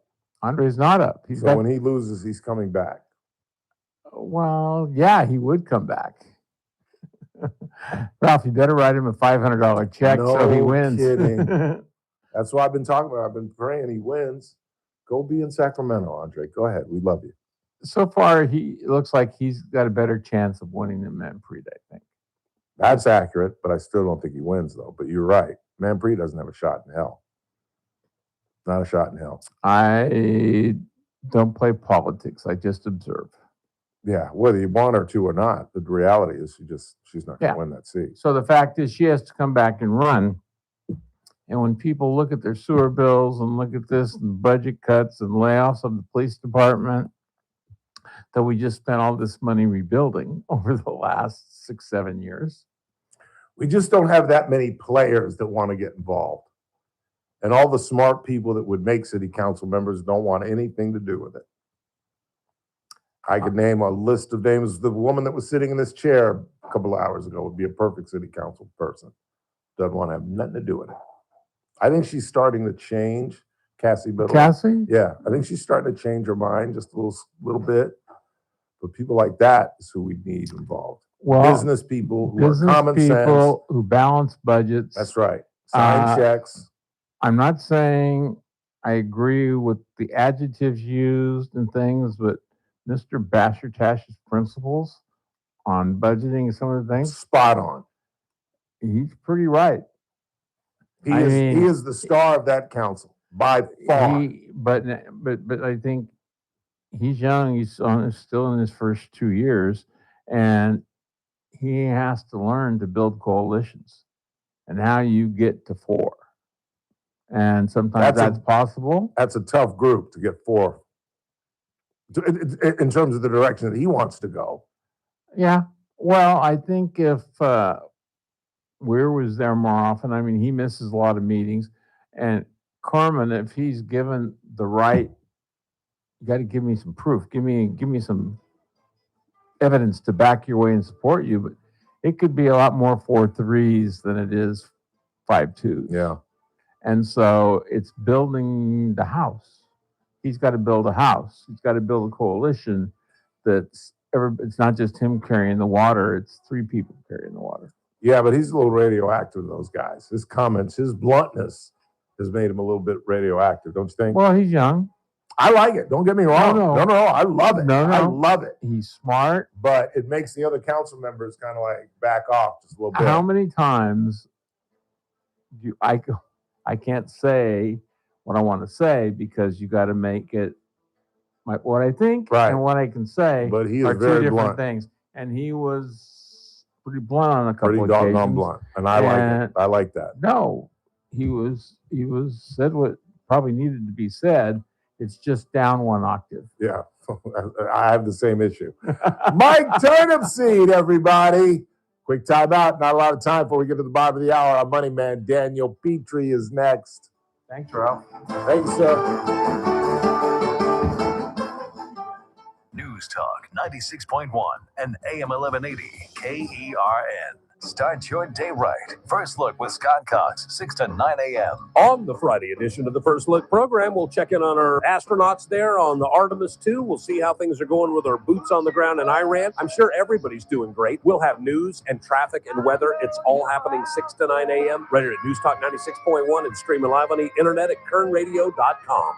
First Look with Scott Cox, 6 to 9 a.m. News Talk 96.1 and AM 1180 KERN. It's that man again, Ralph Bailey for Adaptive Networks. Business owners, how many times have you called your IT company and felt like just another ticket number? Well, at Adaptive Networks, exceptional customer service isn't just the promise, it's how they do business every single day. And nobody knows that better than the folks here at American General Media, because they are a client of ours and we are a client of theirs. IT is incredibly important for a radio station. We can't depend on somebody saying, well, we'll be out there tomorrow, because all you hear is nothing. So it's do or die for us. That's why we depend on Adaptive Networks. And when you call, you'll actually talk to a real person who knows your name, understands your business, and genuinely cares about solving your problems. No phone trees, no run around, no attitude. That's what adaptive networks are all about. Call today at 661-241-0638. That's 241-0638. Join the IT network that American General Media uses every day. Look up in the sky. Yeah, that's what they cry. It's a bird. It's a plane. No, it's them. It's Paul Sheldon's team, that well-oiled machine of Christine, Kelly, and Lynn. Okay, not superpowers, but still thousands of hours deciphering Medicare's whims, fighting the good fight, learning what works right. Christine, Kelly, and Lynn. So it might seem old-fashioned, but hard work with passion most often gives you the win. And the trio that knows are those Medicare pros, Christine, Kelly, and Lynn. You know, actually to many, they are superheroes. Christine, Kelly, and Lynn. When Medicare matters, our team has the answers. Team Paul Sheldon.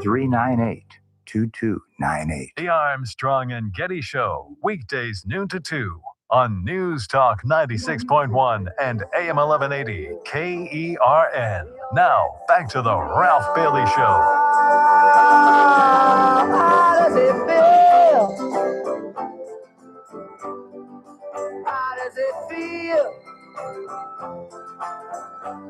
to be without a home? Looks like I got a threesome Saturday. Oh? Mr. Turnipseed's bringing his granddaughter to the golf course. Ooh, that'll be fun. This ought to be rich. Huh? She'll probably putt better than you do. Probably. Well, she's just started the last 2 summers she's got doing. Does she have clubs? She didn't bring them though because they came on the train. Oh, I might have some clubs. They might have some clubs there. You got to at least bring a putter and let her putt. You know, let her chip, putt. Do the fun stuff. Yeah. See what she knows when she doesn't know. Yeah. Let her go in the creek and get my ball out of the water for us. Remember that day we saw the guy with his daughter screwing around in the creek? You don't remember that? No.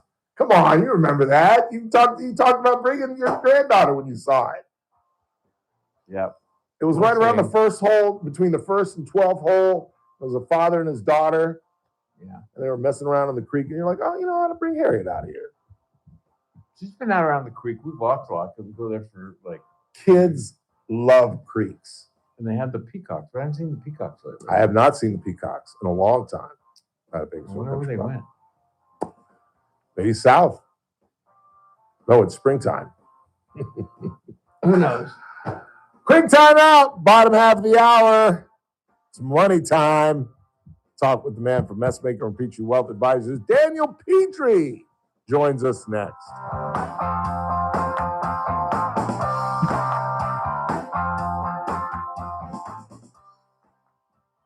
News Talk 96.1 and AM 1180 KERN. With SRN News, I'm Keith Peters in Washington. Defense Secretary Pete Hegseth has asked the Army's top uniformed officer to step down as the United States wages war against Iran. Top Pentagon spokesman Sean Parnell said Thursday that General Randy George will be retiring from his position as the 41st Chief of Staff of the Army effective immediately. Pentagon officials aren't offering a reason for George's departure, which comes nearly 5 weeks into U.S.-Israeli attacks on Iran. President Trump says Pam Bondi is out as his Attorney General. Trump, in a social media post on Thursday, named Deputy Attorney General Todd Blanche as the acting Attorney General, though 3 people familiar with the matter have said he has privately discussed Lee Zeldin, the head of the Environmental Protection Agency, as a permanent pick. More details at srnnews.com. News Talk 96.1 and AM 1180 KERN. From the KERN Newsroom, your live and local news update on News Talk 96.1 and AM 1180 KERN. I'm Chris Davis. Victor Faria says he is not guilty in the stabbing death last week of 30-year-old Yolanda Rojo at a house on College Avenue. He had his arraignment Wednesday, and the judge said he will not be getting out on bail, and regardless of that, had protective orders issued to protect 2 kids involved in the incident. Daniel Graham pleaded not guilty Wednesday to murder and arson in the death in August of 2025 of 62-year-old Roxana Joe Kelly, found tied in her burned trailer on State Line Road. Misha Allen, the other person accused, is in court today. A small child rescued from 10 feet down a chimney Wednesday at a house on La Cresta Drive. The child was okay, just scraped up. I'm Chris Davis in the KERN newsroom with news every half hour and when it breaks on FM 96.1 and AM 1180 KERN. And we're live here outside the Perez family home, just waiting for and there they go. Almost on time this morning. Mom is coming out the front door strong with a double-arm kid carry. Looks like Dad has the bags. Daughter is bringing up the rear. Oh, but the diaper bag wasn't closed. Diapers and toys are everywhere. Ooh, but Mom has just nailed the perfect car seat buckle for the toddler. And now the eldest daughter, who looks to be about 9 or 10, has secured herself in the booster seat. Dad zips the bag closed, and they're off. But looks like Mom doesn't realize her coffee cup is still on the roof of the car, and there it goes. Oh, that's a shame. That mug was a fam favorite. Don't sweat the small stuff. Just nail the big stuff, like making sure your kids are buckled correctly in the right seat for their age and size. Learn more at nhtsa.gov/the right seat. Visit nhtsa.gov/the right seat. Brought to you by NHTSA and the Ad Council.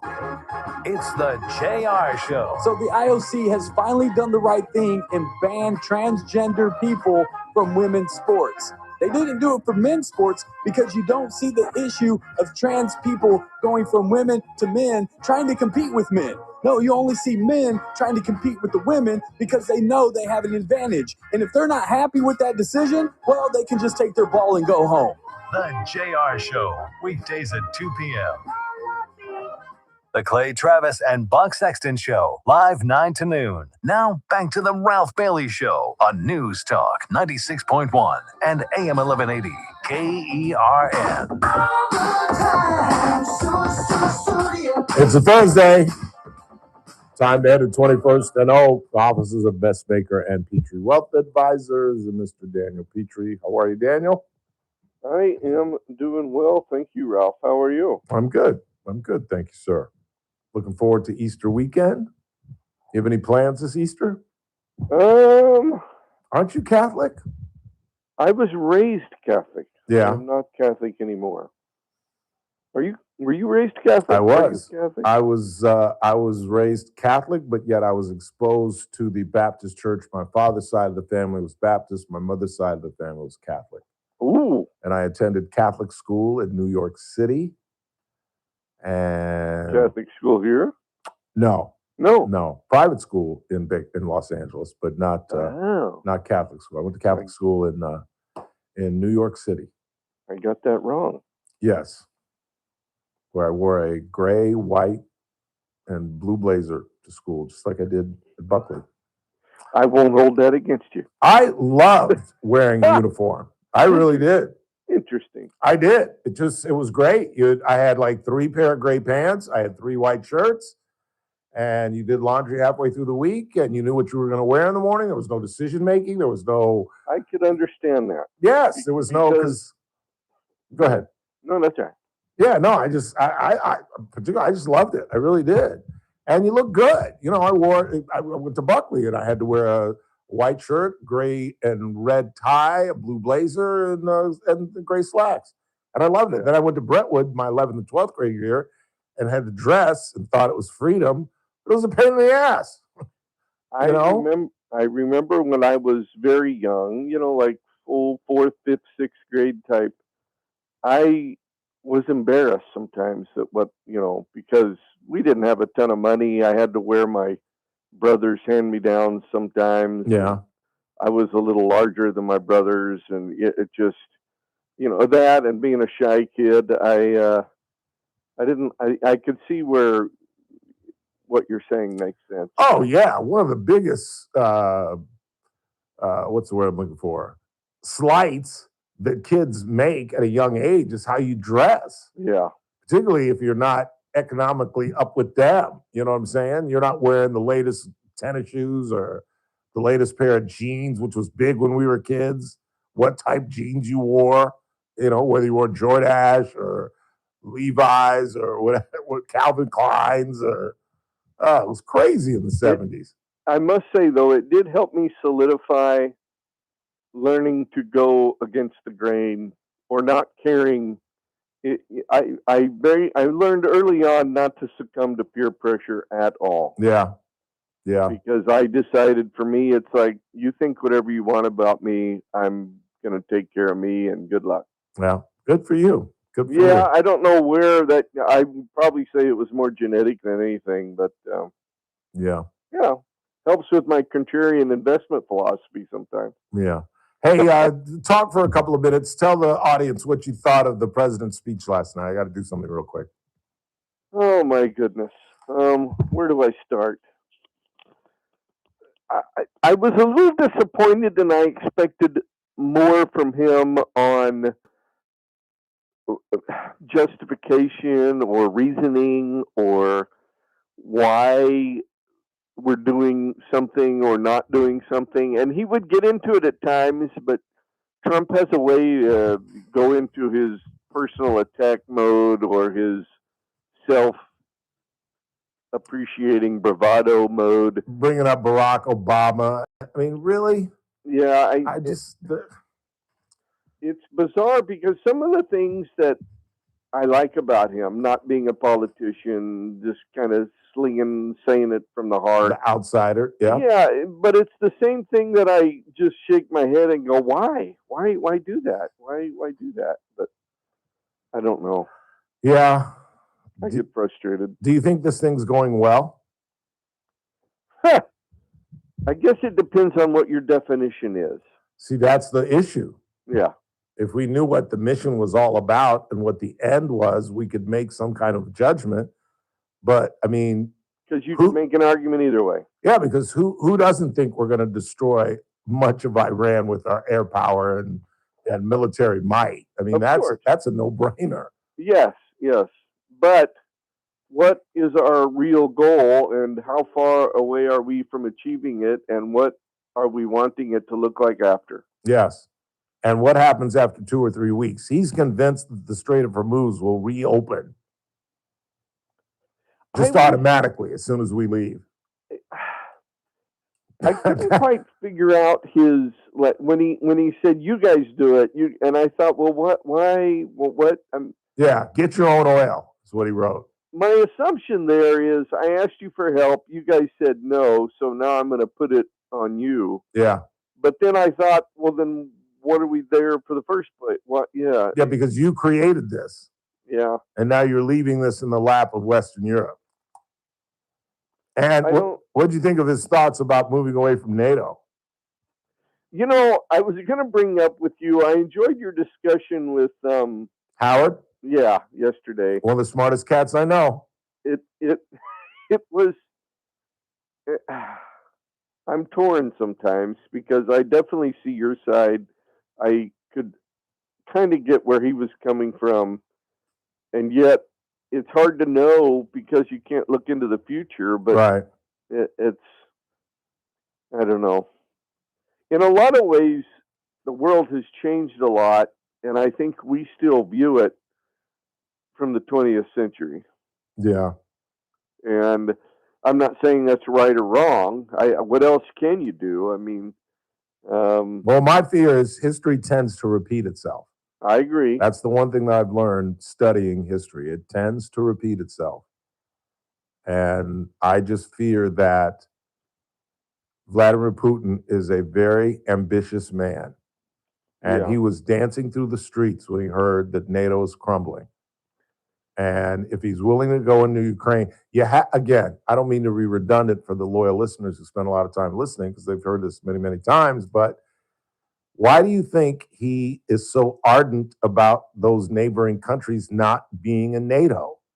Do you really think that he fears France, that they fear Great Britain, that they fear Western Europe? No. The reason he doesn't want those countries in NATO is because ultimately, if he attacks them, he has to deal with us. Yeah, and that's the sole reason. And that makes total sense. It absolutely makes total sense because he knows, as crazy as he is, he knows any conflict with us, the loser might just set off a nuclear weapon. Right.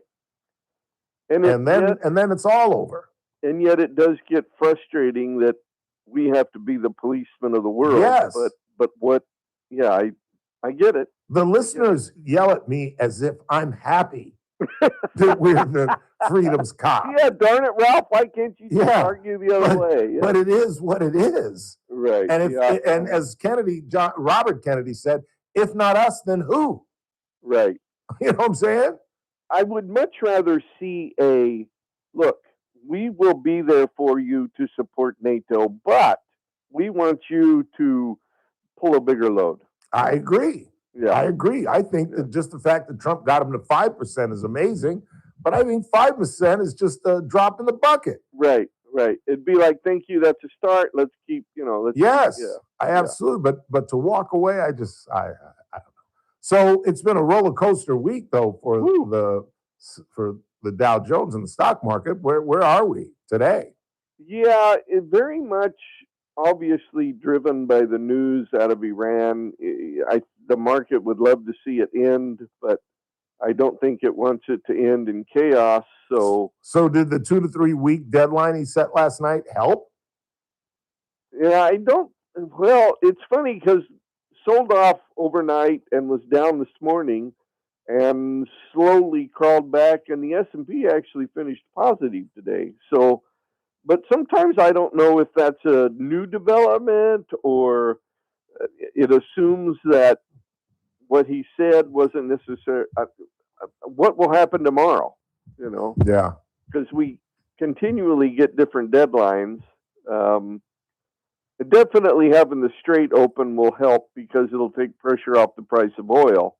But again, we're talking short-term stuff. What does that look like for the future? I want a free, prosperous Iran where they don't block the Strait anymore or have inclinations to do that. But is that even possible? Or they're talking about setting up They're talking about setting up a toll. Which I found funny. You know what I mean? I see some big fat guy in a booth in the middle of the Strait of Hormuz. I say you're told. That's $1.50. Yeah, it's really hot in here. Yeah, I don't know.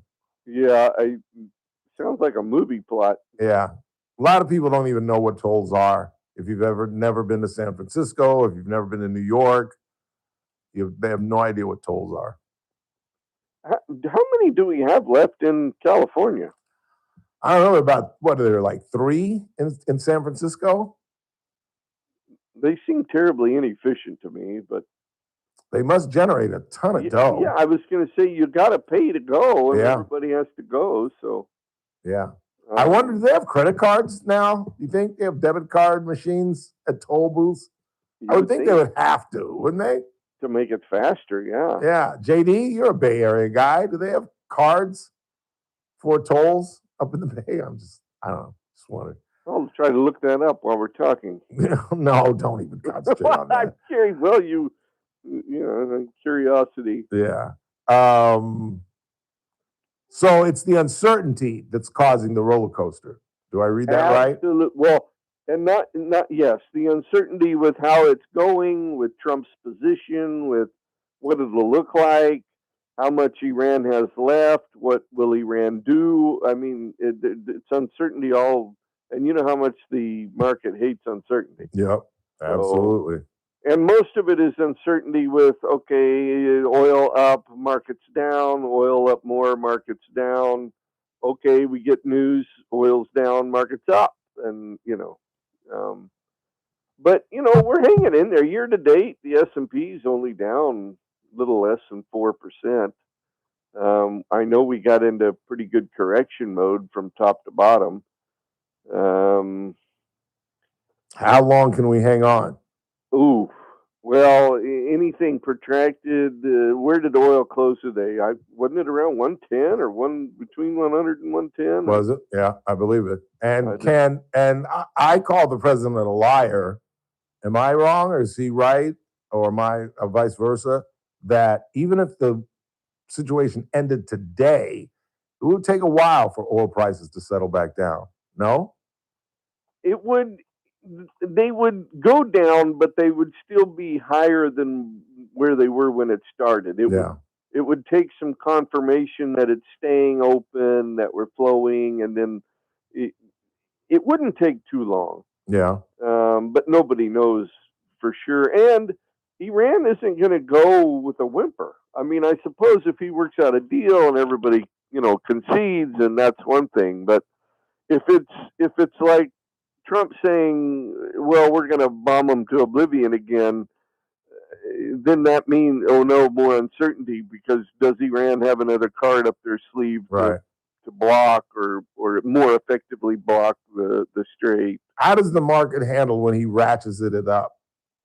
Not good. No, that's what I thought. Because that means oil up, markets down. Yeah, it just means more uncertainty because we don't really know what they have left. Well, they were bombing Israel this morning. Yeah, and there's the Israeli factor. And even if we decide we want to do something, Israel may say, "Well, that's not good enough for us." Yeah. And of course, Iran lumps us right there with them. So, it's running out of time. Let's check the deficit, even though we know what the answer is. Yes, it was a little over 29 billion.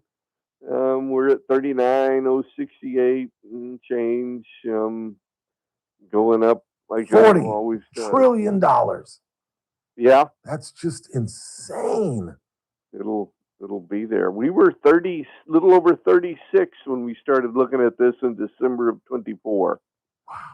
Or at least when I started keeping track. I know we talked about it before that, but it just marches.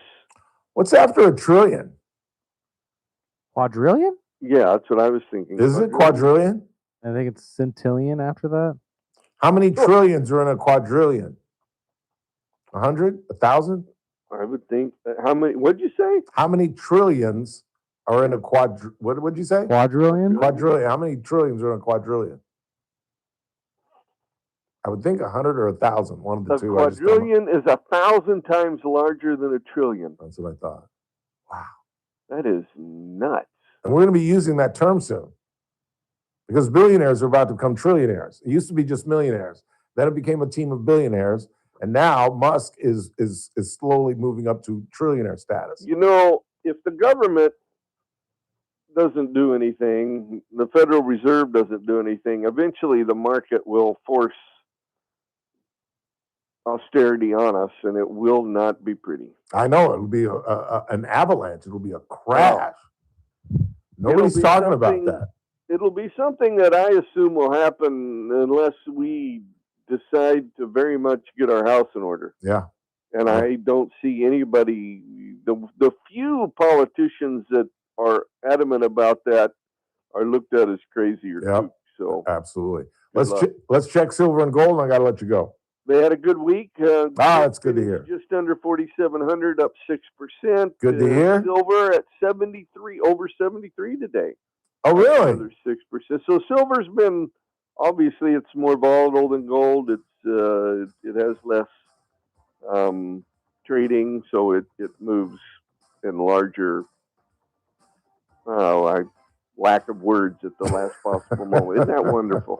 How often does that happen to you on the radio? Every single day. But you go with it because you're used to making up. Me, I would bumble on like an idiot for 5 minutes trying to find the word. I take long pauses at times. Yeah. Long pauses. Have a wonderful weekend, sir. We'll talk to you next Thursday. You as well. Happy Easter, my friend. Happy Easter to you, too. Bye-bye. Daniel Petrey. Quick timeout. We'll check the board. We'll get into the 5 update on Artemis 2 as they get set. Travel at speeds exceeding 25,000 miles per hour on their 4-day trip to the moon. They'll slingshot around, go farther in space than any human has ever. And then 4 days back to Earth, where they're going to splash down right outside San Diego. You're listening to The Ralph Bailey Show on News Talk 96.1 and AM 1180 KERN, streaming live at kernradio.com. News Talk 96.1 and Big Mike. KERN. It's the third annual Autism on the Run, benefiting Hearts Connection. Saturday morning, April 11th at the Park at Riverwalk off Stockdale Highway. You can participate in the family walk, 2K, 5K, or 10K. Sponsorships, vendors, raffle items, and volunteers still needed. All proceeds stay local and help local families. There will be prizes, snacks, drinks, kids zone, and more. For tickets and info, contact Susan Graham at 661-328-9055. We'll see you there for Autism on the Run. You know, a lot of events are coming up as we fastly approach summer. There's Mother's Day, there's Father's Day, there's the 4th of July, a big 250 birthday for this country. And graduations are fast approaching. Why do all the hard work when all you have to do is pick up the phone and call 393-5507? Ask for Mike Arier, Big Mike's Ragin' Barbecue. I've told the story of Mike Arier. He's one of my best friends. Guy was a Garces kid. Made it all the way to the National Football League playing with Bill Parcells. That hard work, that discipline, he has placed into his business. And he's one of the most successful caterers in town. He does all the cooking. He does all the cleaning. He does all the serving. All you have to do is pick up the phone and call Mike at 393-5507. That's 393-5507. And again, let me be redundant about the fact, it doesn't matter what your event is, whether it's a luncheon, a wedding, Mother's Day, all those celebrations are coming up. Don't do the work. Call Big Mike at Big Mike's Ragin' Barbecue. It's game day. Are your moderate to severe Crohn's disease or ulcerative colitis symptoms keeping you from the action? Skyrizi, risankizumab Riza, could help you get back to the game. Skyrizi is proven to help people feel significant symptom relief, achieve remission, and visibly improve damage of the intestinal lining. Skyrizi is a prescription injection medicine for adults. Don't use if allergic to Skyrizi. Serious allergic reactions, increased infections, or lower ability to fight them may occur. Before treatment, get checked for infections and tuberculosis. Tell your doctor about any flu-like symptoms or vaccines. Liver problems leading to hospitalization may occur when treated for Crohn's or ulcerative colitis. Control is everything to me. Ask your doctor about Skyrizi, the #1 prescribed biologic in Crohn's and ulcerative colitis combined. Learn more at skyrizi.com or 1-866-SKYRIZI.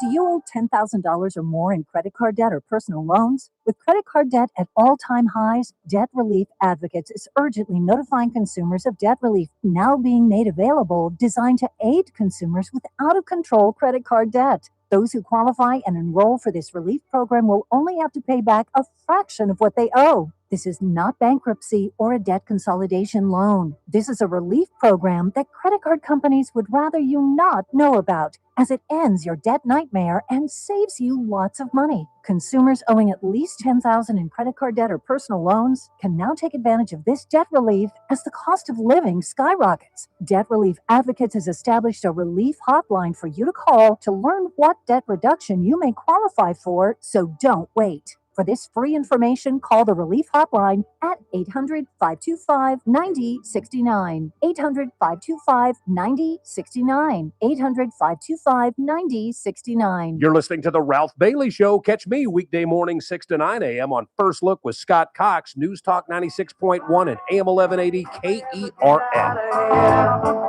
If we ever get out of here. 842-5376, 842-KERN. And, of course, the Kern Radio studios are powered by Adaptive Networks. For all your IT needs, call Jen and Ryan Van Alstyne at 661-241-0638 or them online at adaptive-net.com. What do you got on the board? Trump's plan to eliminate Iran's power grid will be brutal, and there will be a humanitarian crisis due to lack of food. And it's an international war crime. There's no way we're doing that. We're not doing that. It's a bluff. And that's, what have I said through this whole thing? He's got to play it straight. You can't throw out stupid bluffs like that.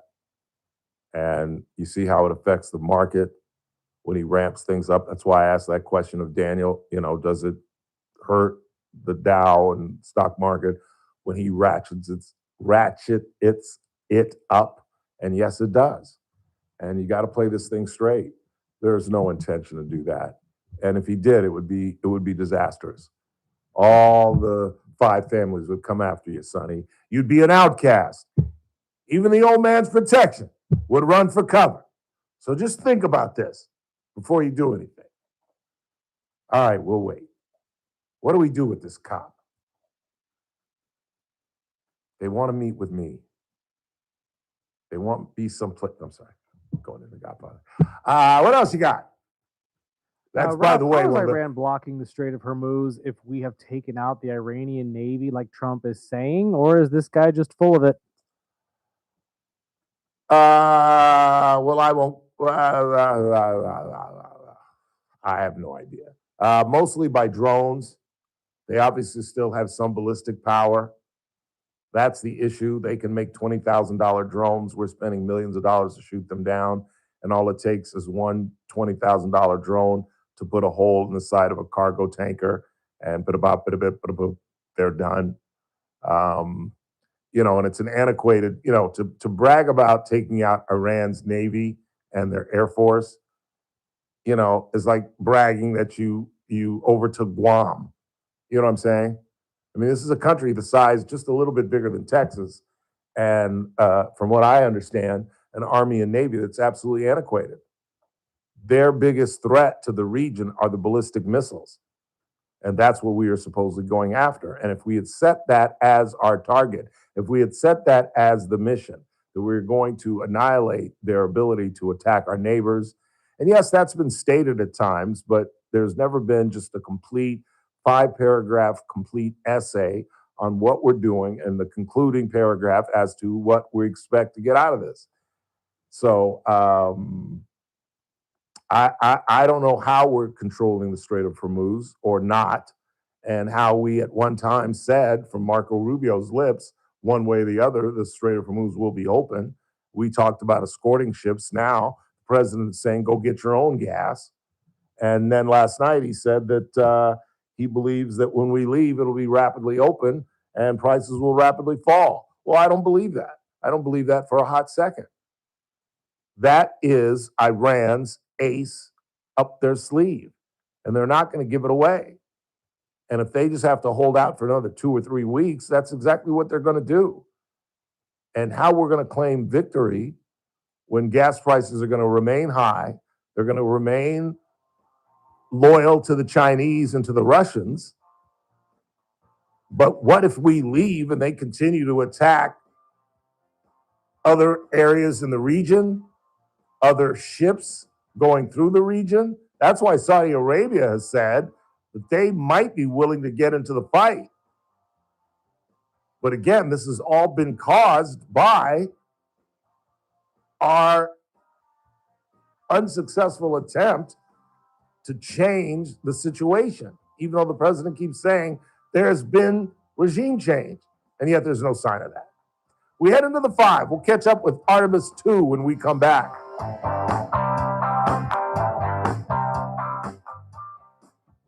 This is AM 1180 KERN Green Acres. This is 96.1 FM Bakersfield. Online at KERNradio.com. News this hour from Town Hall. I'm Keith Peters in Washington. Defense Secretary Pete Hegseth has asked the top uniformed Army officer, General Randy George, to step down. A Pentagon official has confirmed that George has been asked to take early retirement from the post of Army Chief of Staff, which he's held since August 2023. The ousting of George is just the latest of more than a dozen firings of top generals and admirals by Hegseth since he first took office last year. I'm Lisa Dwyer. Attorney General Pam Bondi has been ousted from the Justice Department. White House correspondent Greg Clugston reports. In announcing the firing of Bondi, President Trump described her as a great American patriot and a loyal friend who faithfully served as Attorney General. He praised her work and said she will be transitioning to a new job in the private sector. Despite his positive comments, the president was particularly unhappy with Bondi's handling of the Jeffrey Epstein files. Writing on social media, the president said Bondi's deputy, Todd Blanche, will step in to serve as acting attorney general. Greg Clugston, Washington. American Enterprise Institute analyst Matthew Continenti says the wild swings in the financial markets have been understandable during the U.S. war against Iran. I think the markets are taking in a lot of different information. I think they see some ships getting by. I think they have a new hope that the war may come to an end sooner rather than later. And then they also have Trump's rhetoric. Continetti was interviewed on the Salem Radio Network. A mixed day on Wall Street with the Dow Jones Industrial Average down by 61 points. The Nasdaq rose by 38, with the S&P 500 advancing by 7. Oil at $111 a barrel. More at townhall.com. Just hearing the word IRS can make people break out in a cold sweat. No one wants to deal with the IRS, and now you don't have to. The good news is Legal Tax Defense has been successfully negotiating with the IRS for more than 15 years. It doesn't matter how much you owe, whether it's $5,000 or $5 million. You deserve the best in the business on your side, and that is Legal Tax Defense. Even if you're working with someone else and just want a second opinion, there is no cost or obligation to call. They can prevent levies, liens, wage garnishments, even file back tax returns. And the best news about Legal Tax Defense is they won't take your case unless they know they will reduce or eliminate your tax debt. Call Legal Tax Defense right now for a free, no-risk consultation. 800-292-7875. 800-292-7875. You have nothing to lose, but everything to gain. 800-292-7875. From the KERN Newsroom, your live and local news update on News Talk 96.1 and AM 1180 KERN. He says he didn't do it, but the judge wasn't inclined to let him out. I'm Chris Davis. 33-year-old Victor Farias entered a not guilty plea during his arraignment Wednesday in Kern County Superior Court. That was his first court appearance in the killing of 30-year-old Yolanda Rojo, an incident that happened March 25th, and from which he faces charges of murder, child cruelty, and domestic violence-related charges. He was denied bail, must stay in jail, and a protective order was also issued to keep him away from 2 children involved in the case. Rojo was stabbed to death on College Avenue. 2 people accused in a murder and fire to try and cover it up from August of 2025 are being dealt with in court this week. That's the murder of 62-year-old Roxana Jo Kelly, found tied inside after her trailer was set on fire on State Line Road. Daniel Graham was in court Wednesday and pleaded not guilty. Misha Allen is due in court today to face charges in the same incident. So how do you get a kid out of a chimney? That was a problem Bakersfield firefighters had to solve Wednesday when a small child was stuck in a chimney about 10 feet from the top at a house on La Cresta Drive just north of Monte Vista Drive. So they did the obvious. They roped down and brought the child up. The child was taken to the hospital to be checked out, but only had scrapes. You heard recently about Bakersfield replacing some of its police motorcycle fleet. Now Shafter may be upgrading and replacing some of its police fleet with a plan to buy 3 new Ford F-150s, which is on the agenda for next week's council meeting. The trucks and all of the outfitting would cost a total of about $300,000, which the city has already set aside. I'm Chris Davis in the KERN Newsroom with news every half hour and when it breaks on FM 96.1 and AM 1180 KERN. What do you think, this is the Army where you shoot them a mile away? You got to get a post like this. Little thing, you blow their brains all over your nice Ivy League suit. It's the Ralph Bailey Show on News Talk 96.1 and AM 1180 KERN. Now make sure you leave the house when you make the call. You understand me? You hear me? Call from an outside line. I mean it. Call in or text to 661-842-KERN. That's 661-842-5376. Listen live at KERNradio.com. Now, the host you've been waiting all day for. Live from the KERN studio, here's Ralph Bailey. Final hour of the broadcast on this Thursday, second day of April. It's the Ralph Bailey Show. News Talk 96.1 at AM 1180 KERN, where we stream live at KERNradio.com. We still got lots to do. We'll talk a little sports when we get out of here. The Dodgers got shut out last night. And Yoshinobu Yamamoto must just be like, what do I have to do? The Dodgers did not give him any run support last year. And once again, they got down 2-0 at his first outing to start the season, but they came back, scored 4 late to win. But last night, they just couldn't get off the schneid. And the biggest issue is Shohei Ohtani. What do you do with Shohei Ohtani, Chris? can you really? Because normally when a guy's in a slump, you move him down in the lineup to try to get him out of the slump, take a little pressure off of him. But can you really do that with the greatest ball player who ever lived? Did you really ever think that Miller Huggins, or I forget who his other coach was, moved Babe Ruth out of the 4 spot or moved Lou Gehrig down from the 3 spot? Granted, they had very few droughts, but I mean, he's hitting like, hey Siri, what is Shohei Ohtani's batting average? Shohei Ohtani has Sitting $167. He's got no home runs and no RBIs. And at some point, you can't, and nobody knows it better than I, because it was one of the biggest insults of my life. I was a leadoff hitter other than 9th grade, when I couldn't literally hit a baseball. And I remember I was in 11th grade and I was tearing it up first 6 games, absolutely tearing it up. I was hitting like 450. And then for like 4 games, I couldn't get a hit to save my life. And after the 4th game, the 5th game of my slump, I came down in the locker room and saw the lineup. Bridges would put the lineup on the outside of the door of the locker room, and I was hitting 7th. And I was pissed. Heartbroken. I was pissed, dude. You know how you talk during infield? Oh, yeah. I didn't say a word. I didn't say a word throughout infield. And everybody was like looking at me because, you know, me, can you imagine me at 16, 17 playing second base during infield? I led the chick. Come on, let's go. Here we go. Nice throw, Michael. Here we go. And that day, I didn't say a word. I was so damn angry. Can you move, Shohei? Huh? That honestly, I wouldn't blame you. But yeah, it was, and it worked. I went 3 for 3 that afternoon, and I was back in the number 1 spot the next day. But you can't. I don't think you can move Shohei. There are 3 rules of thought that come up in my head if you want to deal with this. One would be moving him, like you said, but moving him down in the lineup. Honestly, I don't know if that's going to fix him at all. Because it could only hurt the ball club because you can't move him lower than 4th. No, absolutely. What are you going to put him 5th, 6th, 7th? No. And you want him getting the most at bats every single game. So 1 is ideal. That's why they put him there. 2, you got to let him hit his way out of it. You could bunt.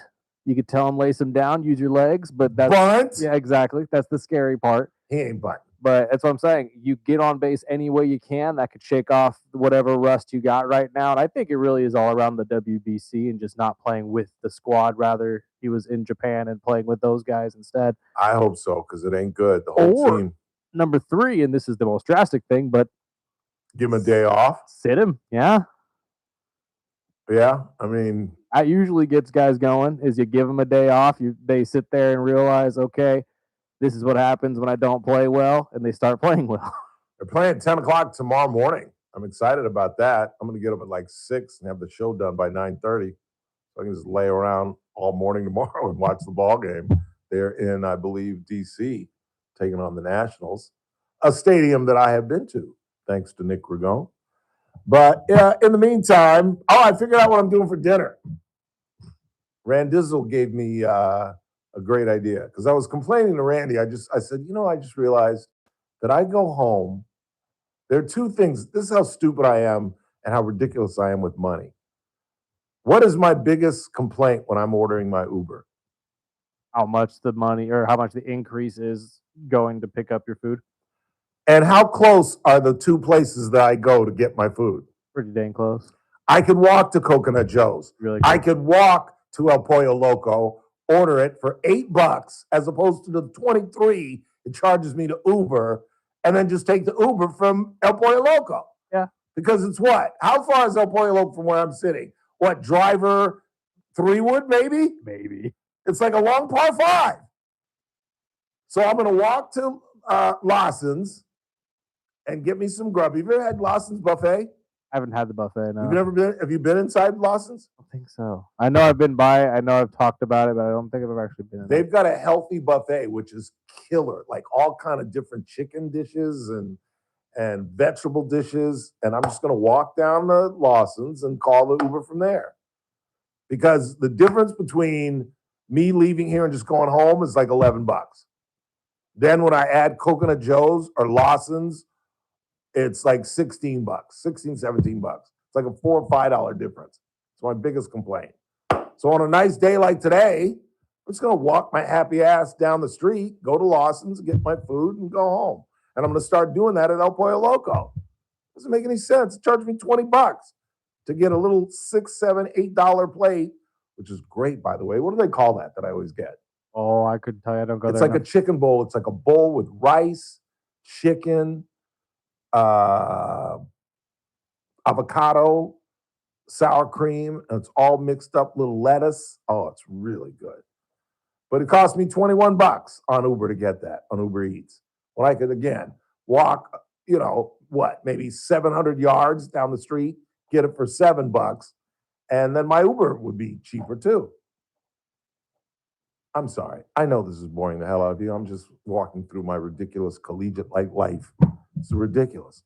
So I'm going to walk down to Lawson's this afternoon. And you know what else I'm thinking about doing? Speaking of walking down to Lawson's, I really am thinking about getting like a 3-month subscription, or what would you call it? A 3-month account with In Shape. You don't even paying attention to me. I'm listening to you. No, you're not. Hey, talk about your In Shape account and all that. Yeah. I'm really thinking about doing that. Are you really? And swimming my ass off this summer. See, I would, but they're expensive. Is it? I thought it was like $2 a month. It's pretty expensive for you. Oh, yeah, I see.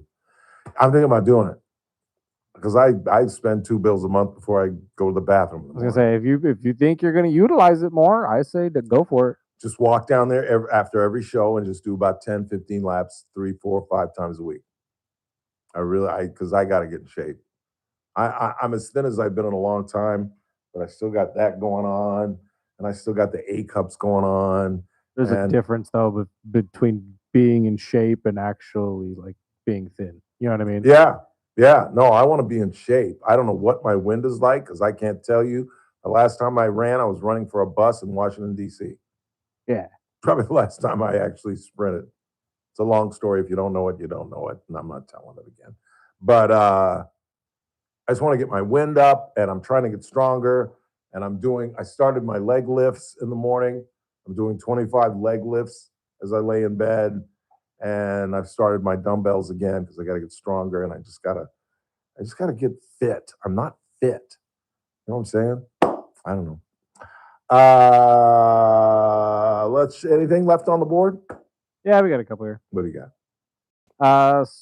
So I'm sorry, Ralph. So we're going from American-made Harley Davidsons to German BMW motorcycles, or BPD in Shafter. What happened to America first? I don't know. That's way past my pay grade. I heard the story that we're changing our motorcycles, but I don't know. I know they're busy on 23rd and 24th Street, though, Jack. They're now placing 2 officers down 23rd Street.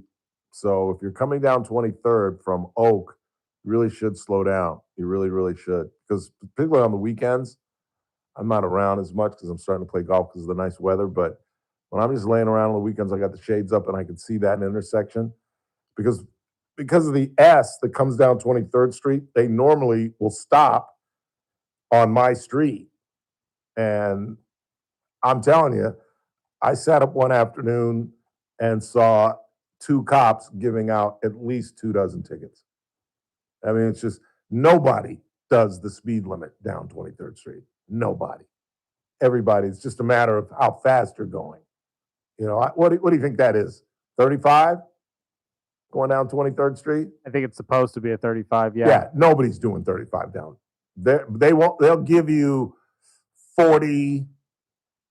I think they'll they even give you up to 50 sometimes, depending on how. Oh no, they're not giving you 50. If it's an empty street, trust me, they'll let you have 50. But if it's I don't think so. Like if 15 miles over the speed limit, I don't think so. Depends where you're at.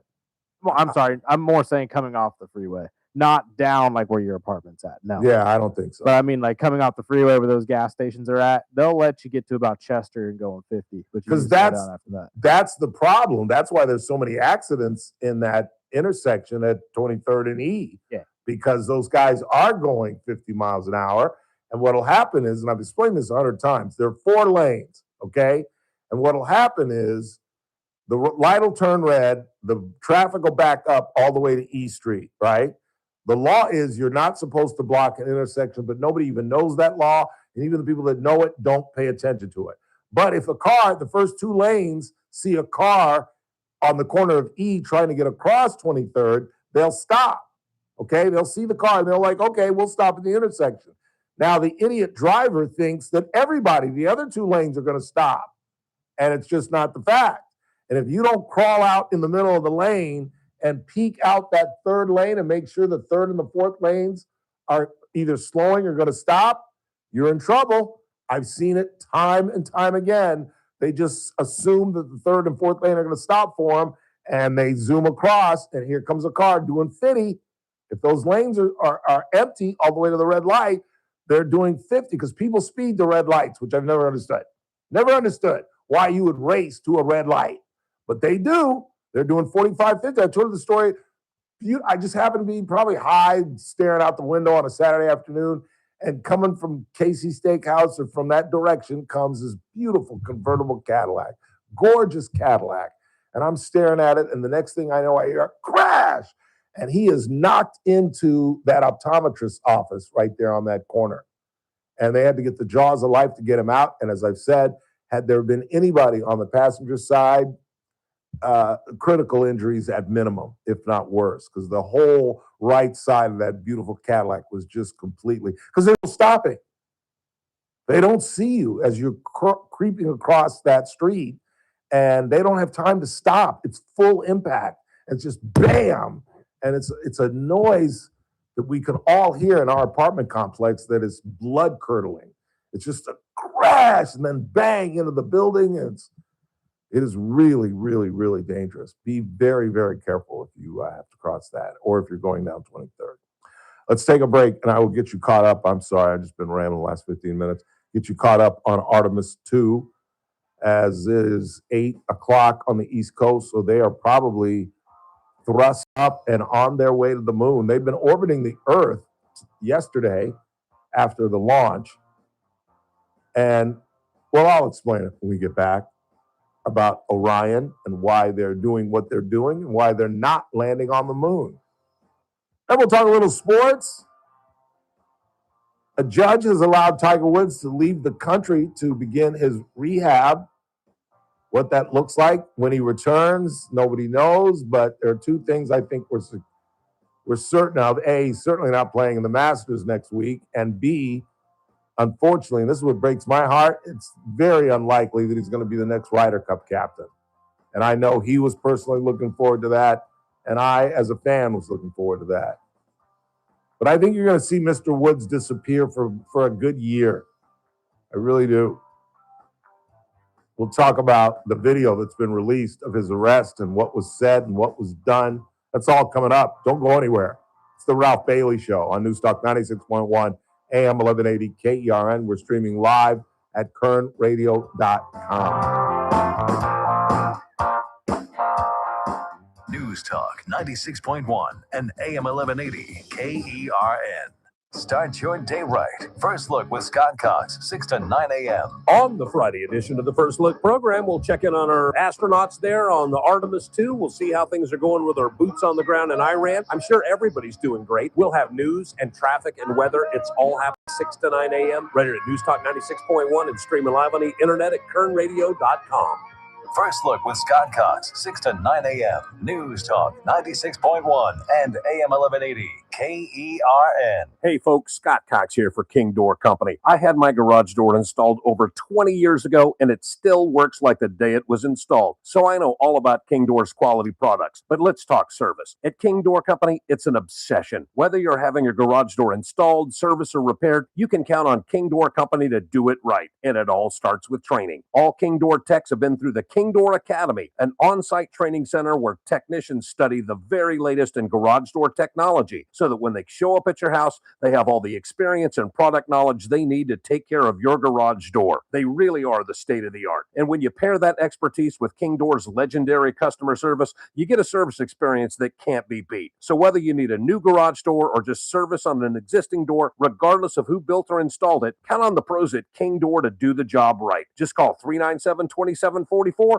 or check them out online at kingdoor.com. King Door Company, the company with the pride of a lion. As veterans, we're no strangers to helping others. It's what we were taught, trained, and told to do. It could be for anything. Helping a friend move. Listening to a fellow veteran for hours, at any hour of the day. Or just simply making time for people. A neighbor, a loved one, or even a stranger. We're often the first to help others. There's no question about it. But we do have one question for the veterans listening. When was the last time you reached out for help? Perhaps it's time to do for yourself what you would do for others. If you or someone you know needs resources, whether it's for stress, finances, employment, or mental health, don't wait. Reach out. Find more information at va.gov/reach. That's va.gov/reach. Brought to you by the United States Department of Veterans Affairs and the Ad Council. This message comes from Viking, committed to exploring the world in comfort. Journey through the heart of Europe on an elegant Viking longship with thoughtful service, destination-focused dining, and cultural enrichment on board and on shore. With small ships that bring travelers closer to the destination, there's more time to explore, and every When Turnip Seed was here. Yeah, I ran one because Turnip Seed was in here, so. Isn't the only resource. Hey, yeah, no, you're good for the rest of the time. We just got to do the promo, obviously, at 5:45. Prices at planting season. Will this disrupt our food supply? Raising prices? Cause shortages? I'm not waiting to find out, and neither should you. Go to mypatriotsupply.com, get a 3-month emergency food supply. They'll include $200 worth of extra survival protein absolutely free. After serving more than 3 million American families since 2008, you can trust mypatriotsupply.com. Go to mypatriotsupply.com. I'm JR Flores. Catch my show, The JR Show, weekdays at 2 p.m. Now, back to the Ralph Bailey Show on News Talk 96.1 and AM 1180 KERN. You don't want to call nobody else. Send it off in a letter to yourself. Ricky, don't lose that number. It's the only one you want. You might use it if you feel better when you get home. 842-537-6842 KERN. So Artemis 2 is about to what they call, please stand by, a trans-lunar injection. Well, they'll be flying at a speed of 26,000 miles per hour. That's scheduled for tonight. They got 2 4-hour shifts of sleep, and after orbiting the Earth. And Victor Glover, the lone brother on the tour, is the head pilot. He actually manually operated Orion, because what you need to know, what you probably don't know, is that Orion, this is the first time Orion has been manned. It's only the second time in space. It was manually operated from the Earth in its initial flight, and now this is essentially just a test flight. This is a test flight for the bigger part of Artemis. There are groups of flights. There was Mercury, there was Gemini, there were the Apollo missions, there was the space shuttle missions, and now it is the Artemis group. And this is Artemis 2. Artemis 1 was the one I just referenced, the unmanned ship. This is the first manned ship. And this is setting it up for Artemis 3 and Artemis 4. And what they're doing now, what Victor Glover is doing, is trying to manipulate the capsule Orion and simulate what is called a docking with a lunar lander. There is no lunar lander now because they're not landing on the moon. But in 27 and 28, they will be. That'll be Artemis 3 and Artemis 4. And so they needed a test dummy, basically, and they used these 4 group as the test dummy to see if they could maneuver this thing to dock. They did, and they did it successfully. And now they will be catapulted by not gravity, but by the orbit, and flipped around the moon, some 6,000 miles off the moon. The farthest man has gone in space, and then come back in a 4-day trip. And again, this is all to establish a moon base by 2028 with Artemis 4, and then we're off to Mars, apparently. And I think this is gargantuan. I really do. I think this is the beginning of deep space travel. Of course, we will never see that in our lifetimes, but 100, 150, 200 years from now, if our descendants are here, I think we're going to be bouncing around the galaxy. I really, really do, or at least around the solar system. And it's going to be, I believe, quite similar to what has been depicted in the motion pictures. It wouldn't be the first time that we've looked in the past through films and accurately predicted the future. I mean, hell, they were writing movies about flying to the moon in the 40s and the 50s when it was absolutely inconceivable. But I truly believe, of all the many galaxies and all the systems out there, to think that we are the only life that exists just isn't logical. It really isn't. Now, are there Klingons and all kind of different creatures? Who knows?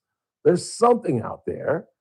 And we as wanderers, as warriors, as travelers, have to know. We absolutely have to know.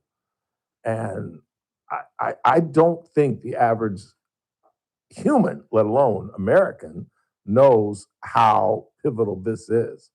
This is the beginning. I mean, obviously the beginning was Mercury and just getting off the damn planet. But I mean, in terms of really committing to deep space travel, this is the beginning. And I'll certainly never see it. Most of us will probably never see it, but we're on our way. And this is absolutely, I find it absolutely fascinating. Do you think that that's kind of why people aren't fascinated by it? Because some of them believe they're just not going to see the end of this anyway. So why should they care? Yeah, probably. I guess. I don't know. If you're Mary Little, you don't even believe. What if you're Mary Little? And how do you deny it now? By the way, you guys see the video of 2 or 3 different plane flights out of Florida that were flying by simultaneously, and they could see the rocket much clearer and further than anybody else could. It's some really good video. You just hear these people on this plane just going, freaking out, just like, look at that, there it is. Holy crap. And to think how fast they're going 600 miles an hour. That rocket's just going, I don't know, 17,000 miles an hour. Just think about that the human body can sustain speeds of up to 25,000 miles per hour. And if it weren't for Barack Obama, we'd probably already have a base established on the moon. It was Obama that wanted to tear apart NASA. It was Obama that ended the funding for Space Shuttle. I never understood that, what his logic was. Oh, well. We are on our way. As John Kennedy said, we've thrown our hat across the wall, and we're going to go get it. We're going to go get it. Last half hour of the broadcast. It's TRBS. Don't go anywhere.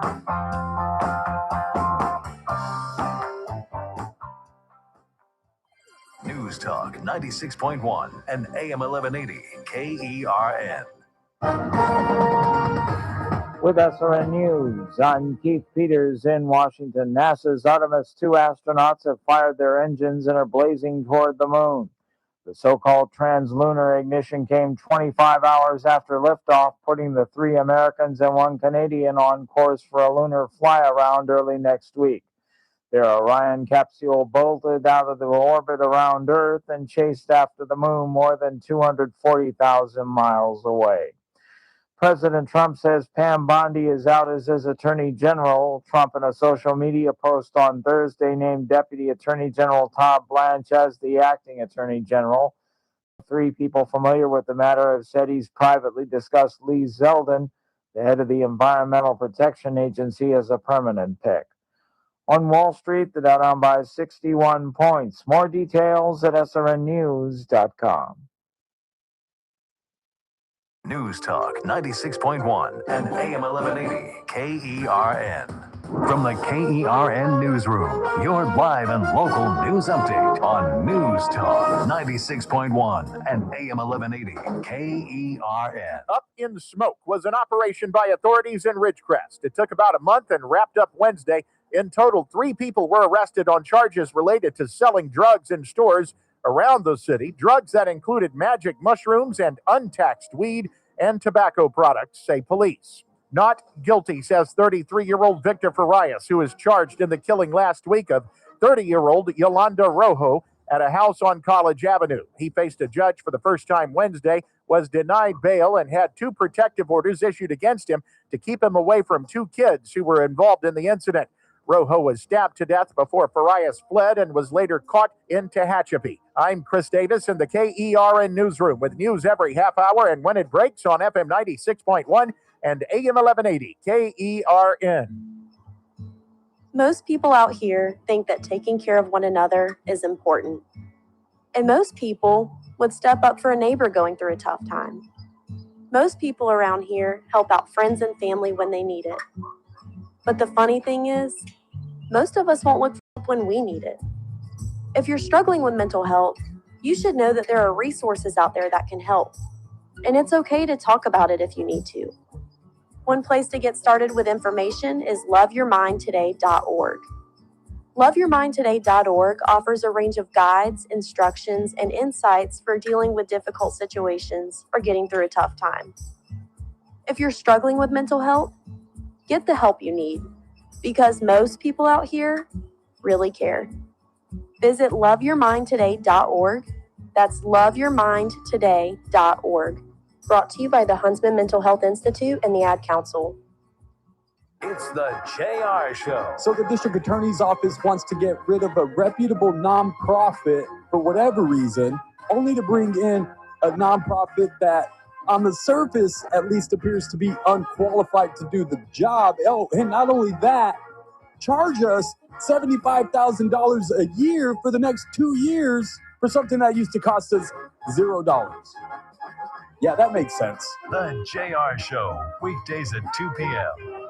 The Armstrong and Getty Show, weekdays noon to 2 on News Talk 96.1 and AM 1180 KERN. Now, back to the Ralph Bailey Show. Grandma says there are only 2 things in life that you worry about, whether you're healthy or whether you're sick. If you're healthy, you ain't got nothing to worry about. But if you're sick, you got 2 things to worry about. Whether you're going to get better, whether you're going to get worse. You get better, you ain't got nothing to worry about. But if you get worse, you got 2 things to worry about. Whether you're going to live, whether you're going to die. If you live, you ain't got nothing to worry about. But if you die, you got 2 things. Whether you're going to heaven, whether you're going to hell. If you go to heaven,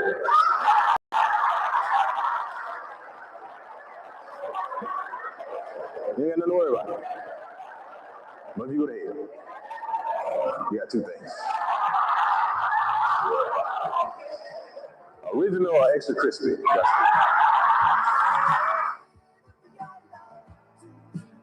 Not a better way to look at life. Really isn't.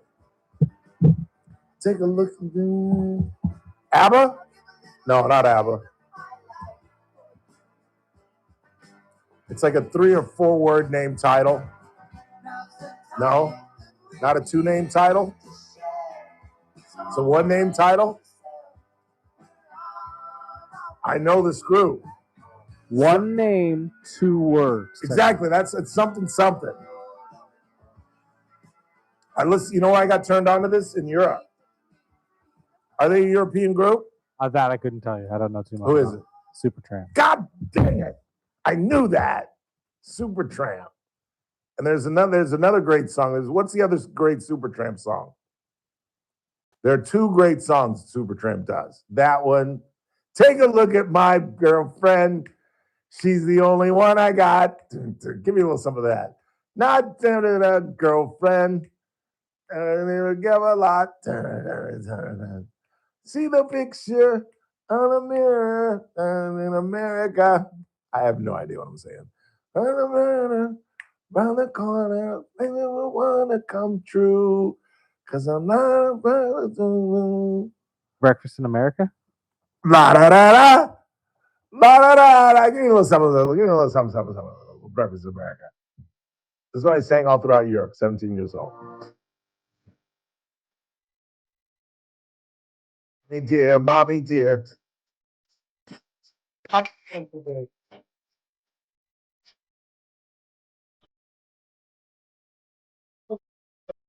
Hallelujah.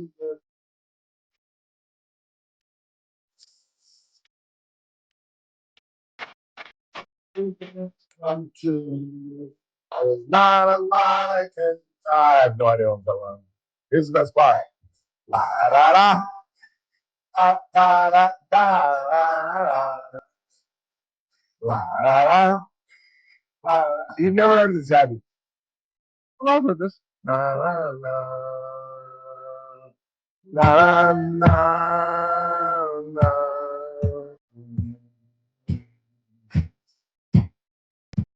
Girlfriend. See, I got that right. Not much of a girlfriend. Never seems to get a lot. All right, that's enough of that. You know what I'm laughing at? I swear this is true. I actually get paid for this. Every 2 weeks, like clockwork. I swear to God. It's a true story. I get paid. 842-537-6842-KERN. What did I want to get to, Chris? Want to talk a little sports? Dodgers. This is not a good club. This is not a good hitting team. It's just not. Where nobody's hitting. Nobody hit last night. I told you Shohei's hitting a buck something. That Alex character that I keep referring to, that I can never remember his last name. What's his last name? Alex. Because I wrote it down one day because I couldn't remember it. The guy that we kept up for Kim. We sent a son Kim down for Alex. Hey Siri, show me the Dodger roster. And don't text in because Chris and I Call? Huh? No, Alex not Call? Call. No, I like Alex Call. It's be quiet, Alex Freeland. And he's not hitting that badly. He's hitting over 260. Hey Siri, what's Alex Freeland's batting average? He's hitting 250, but you can just tell he's not long for the ball club. He's just not. He's not a big defensive guy, and he's hitting 250. Doesn't really have any power. And I don't know, can't you just look at some players and just tell? Like when I saw Michael Conforto last year, I was just like, no. And I don't think Kyle Tucker's going to work out either. I really don't.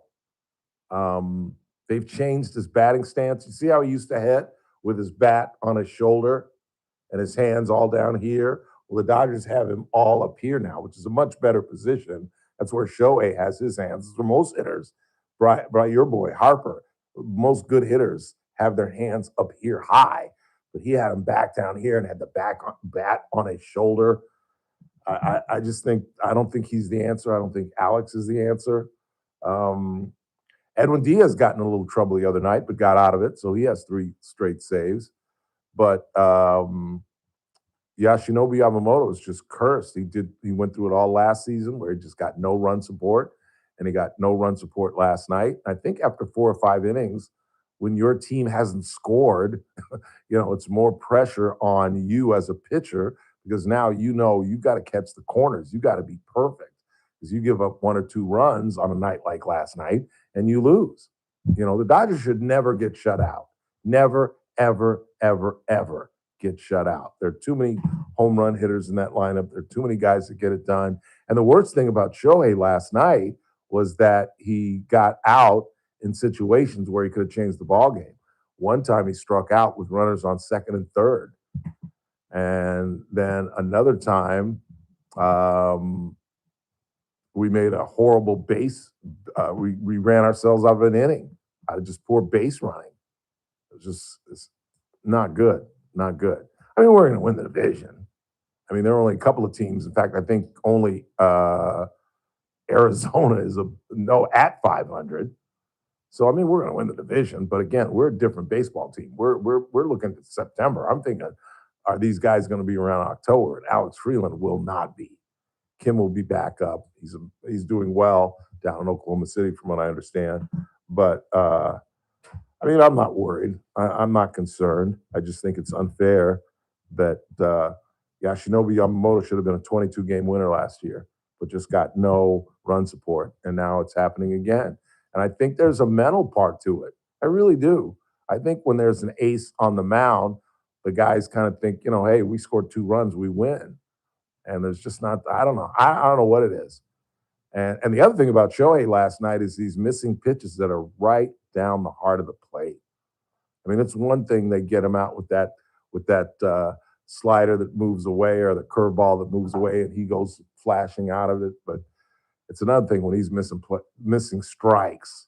That's a whole nother thing. And he's getting down on the count. Like I was watching most of the night, he was 0-2, 1-2. Hitters are just easier to get out, particularly home run hitters, because they're looking to swing at something, and you put it out of the strike zone, and they can't handle it. But I'm not seriously concerned. But and the other news is the judge is allowing Tiger Woods to leave the country to get into his rehab, and I hope he can reinvent himself. He's done it many, many times. And when you're that big, everybody wants to take a bite out of you. So all the podcasters are tearing him apart, and of course the hue and cry is just get a driver. That's what everybody's saying. Get a driver, get a driver, get a driver. And, I've formed my own opinion. I think one of the reasons that I'm not sure that he's over the infidelity. I'm not sure that he's not up to any shenanigans, because he's got 2 character flaws. He's obviously addicted to opioids, which is very, very common in America. I know I went through a 5 or 6 year period where I was on opioids, and it was probably 2 or 3 years after I needed them. I mean, I significantly needed them the first 2 years, and then I was just on them. I wasn't taking a lot. I was taking maybe 2 a day, sometimes even just 1 a day, but I would take one getting ready for the show in the morning, and then I would take one when I'd get home. And it didn't dawn on me until Dr. Cothery asked me, why are you still on the Norcos? And I was like, I don't know. So why don't you think about getting off? And I did. And it wasn't easy. I was talking about it yesterday. You get restless leg syndrome, where for like 2 or 3 days, like you're a heroin addict, and I couldn't get to sleep, and my leg wouldn't sit still. And it was horrible. It was not easy, but I am so incredibly happy that I've done that. And it's going to be a tough road for this guy. How in the world, fortunately, none of his sponsors have dumped him. He's very fortunate about that. And I don't know, you guys are going to see the video tonight if you have not already. The police department down there have released the body-worn cams where he told them that he was fooling with his radio and he was on his phone, which is a dumb thing to say. And apparently, I have not seen it in its entirety, but Randy down the hall told me that he told the cops that he had called the president, which is kind of a bizarre thing to do. He's dating Donald Jr.'s wife. So I get calling her and just telling her that you're okay, because why does he have to call people, Chris, to let him know what's going on? Well, I mean, insurances and whatnot, but what do we mean by call people? Why he has to call friends? Why he would have to call, I thought he should have called his girlfriend or Naturally. his family. Why does he have to do that? I'm assuming because he knows he's going to get in trouble. He needs somebody to back him out. No, because it's going to be on the news in about an hour. True. And you'd rather let them hear it from you true. Yeah, than them, they're sitting there watching TV, and all of a sudden, meanwhile, Tiger Woods was arrested. They're like, what? And, he got arrested like 1:30, 2 o'clock. By 2:30, 3 o'clock, it's on every station in America. So what he should have done was call Mama Trump, and she would have called the president, I'm assuming. But apparently, and again, I'll watch it tonight because I guess I have to. I should have watched it last night when I pulled it up. But he called the president of the United States. And I guess I see what he's doing. I guess he was fishing. Maybe that gets him off. But in the parts that I saw, he was high. You haven't seen any of it? There's one part where she's trying to put the bracelets on him, and she's like, put your hands behind your back. And he just kind of stands there. And she goes, sir, put your hands behind. There you go. I mean, it's like, dude. And he's sitting on one knee at one point. What he should have done, if he really wanted to be slick, as opposed to saying, I was messing with the radio and I was messing with my phone, what he should have said is, I'm pretty sure I have a concussion because I don't know what's going on. I'm kind of dizzy because he didn't smell like booze. He didn't have, he blew 0-0. And I'm guessing, had he feigned a concussion, I'm not sure they give him can you give a person with a concussion field sobriety test? I don't think you'd be able to. I don't think you can either. Because with a concussion, how can I walk a straight line? But they said his eyes were glassy and dilated. Have you seen the mugshot? Yes, that he looked pretty bad. I've seen the pictures of him in the car afterwards too, and they're pretty rough too. Oh, I haven't seen that. There are pictures of him in the car? Oh yeah. Oh wow, I haven't seen that. I saw the mugshot, and he looks ratty. That's another thing I want to know. Where was he going? Because he's not clean shaven, so he wasn't going to shoot anything. I doubt if he shows up at his country club looking like that. You know, he looked a mess. And he was in shorts and a shirt, speeding down at 30 mile per hour. I'm sorry, there goes Shanks on his electrical bike. I couldn't help but laugh. Looks like a 12-year-old, 35-year-old man. But anyway, we can just cross our fingers for the guy. I know some of you hate the guy and are probably happy that he's in trouble again, but it's sad, man. It's sad. And how he's going to deal with the pain for the rest of his life and how he's going to recreate the pain by hitting golf balls every day. I think his golf career is over. I think his golf career is absolutely over. I think his family's going to tell him, stop chasing the dream, be a part of the PGA, be a mentor to Charlie, carry his bags and tournaments, but stop hitting golf balls. Stop creating the pain so you don't need the painkillers. But if you're going to hit 200, 300, 400 golf balls a day so you can dominate the Champions Tour, that you can go back to Augusta next year, you're just exacerbating the problem. You're just chasing your own tail. You're 50 years old. You're a billionaire. You got 2 beautiful kids. You're dating the ex-daughter-in-law of the President of the United States. Dude, relax. Stop chasing it for a while. Give it a break. Go in seclusion. Raise your children. Get Sam and Charlie through college. Let them be adults. And then go act a fool. Nobody cares. By that time, you're in your late 50s. Nobody cares. But, God, he was in such a good place, too. You know, he was becoming like the elder statesman on the tour. The TGL was starting to get up on its feet. They just created a women's TGL that his niece, I forget, what's his niece's name? Do you remember? I don't. Hey, Siri, what's Tiger Woods' niece's name? Tiger Woods' niece is Cheyenne Woods. She's going to be one of the stars on the Women TGL League. And she's going to draw attention because she's Tiger's niece. And she's gorgeous. And Charlie Hull, the British player, gorgeous.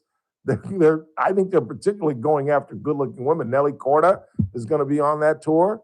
That thing could be successful. I think that could be more successful than the man TGL.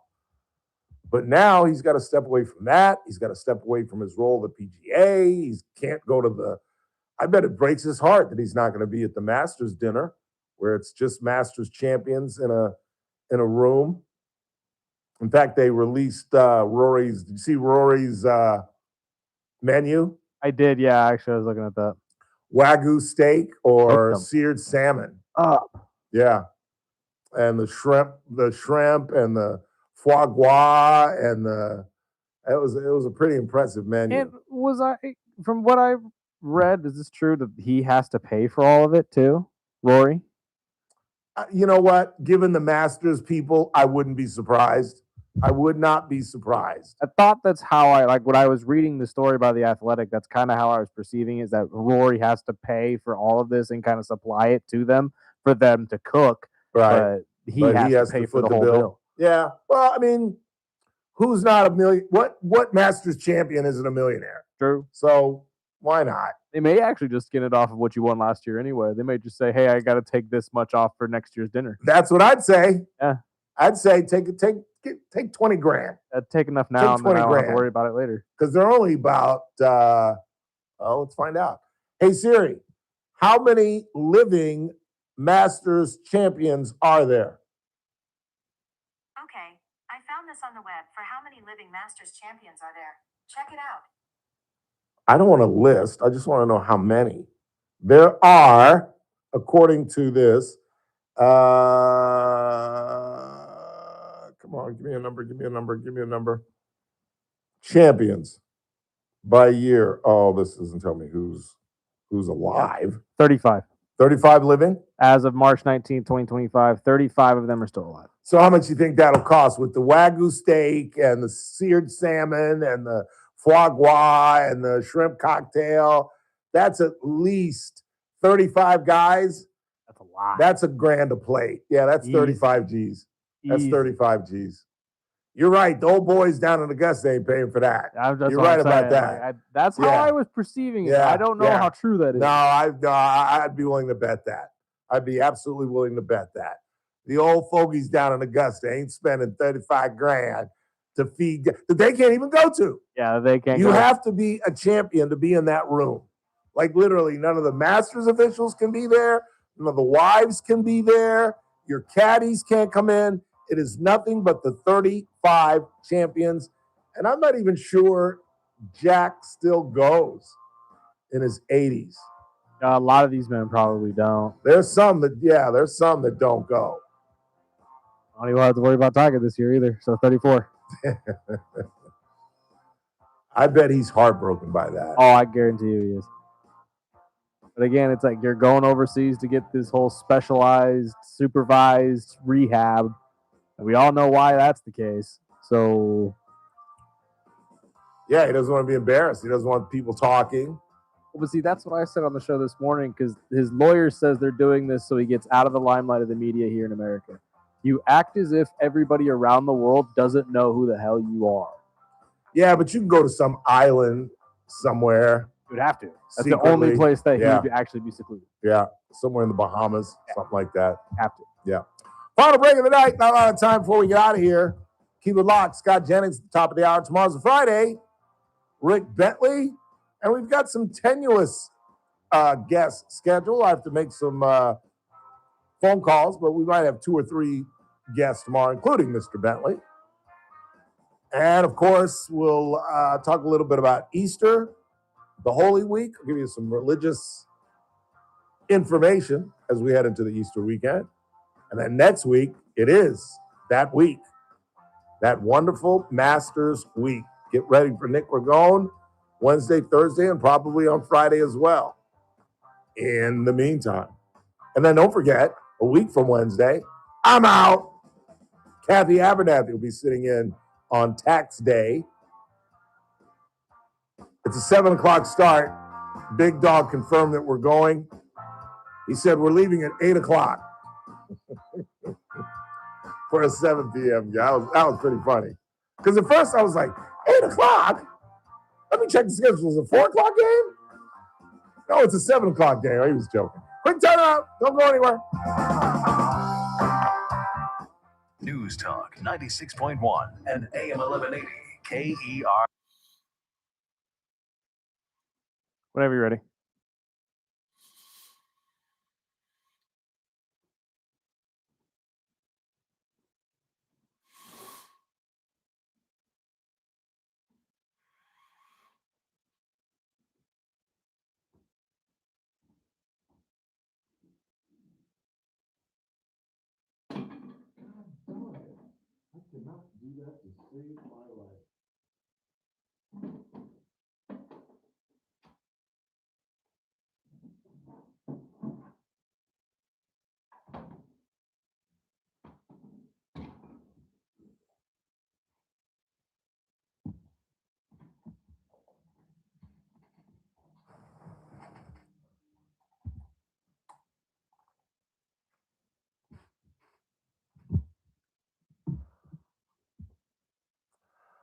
You ready?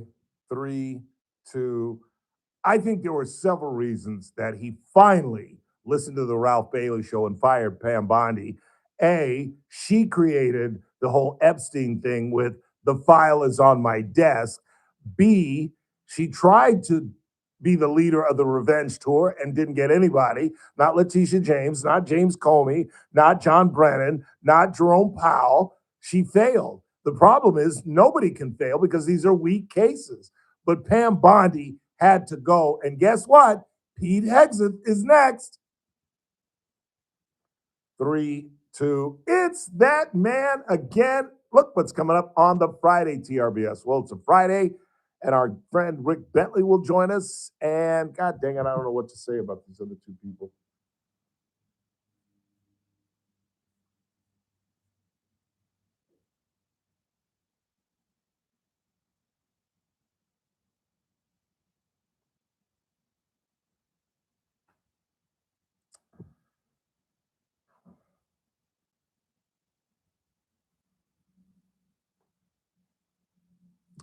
Three, two. It's that man again. Look what's coming up on the Friday TRBS. Well, it's a Friday. Our good friend Rick Bentley, KGET entertainment reporter, will be here, and we'll talk to local entertainer Cassie D.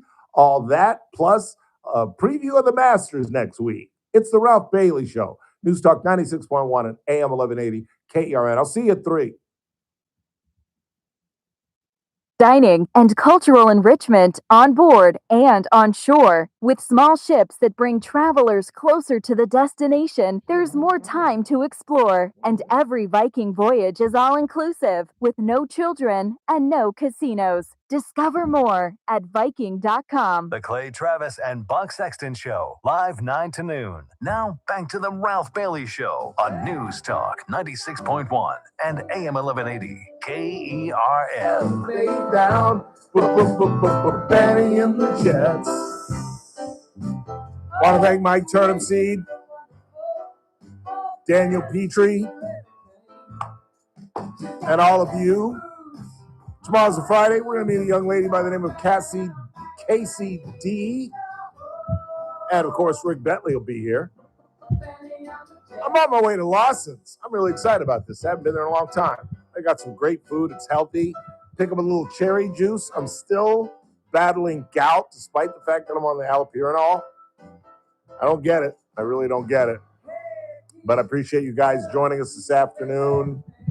Hope you'll be with us tomorrow. And hope you have a wonderful Easter weekend. If you're getting out of town, be careful, be safe. And we will wrap to you tomorrow. In the meantime, for Chris Burdick, I'm Ralph Bailey. That's what's really going on. I'll wrap to you tomorrow.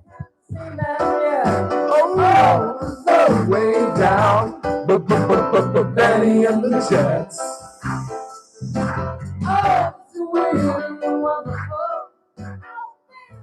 This is AM 1180 KERN. Green Acres. This is 96.1 FM. Bakersfield. Online at KERNradio.com. News this hour from Town Hall. I'm Keith Peters in Washington. A Trump 100% tariff could hit some patent drugs this year. President Donald Trump has signed an executive order that could slap long-threatened pharmaceutical tariffs of up to 100% on some patented drugs from companies that do not reach deals with his administration in the coming months. Companies that have signed a most favored nation pricing deal and are actively building facilities in the U.S. to onshore production of patented pharmaceuticals and their ingredients will have a 0% tariff. Companies that do not have a pricing deal but are building such projects in the U.S. have a 20% tariff that will increase to 100% in 4 years. I'm Lisa Dwyer. President Trump has fired Attorney General Pam Bondi. More from White House correspondent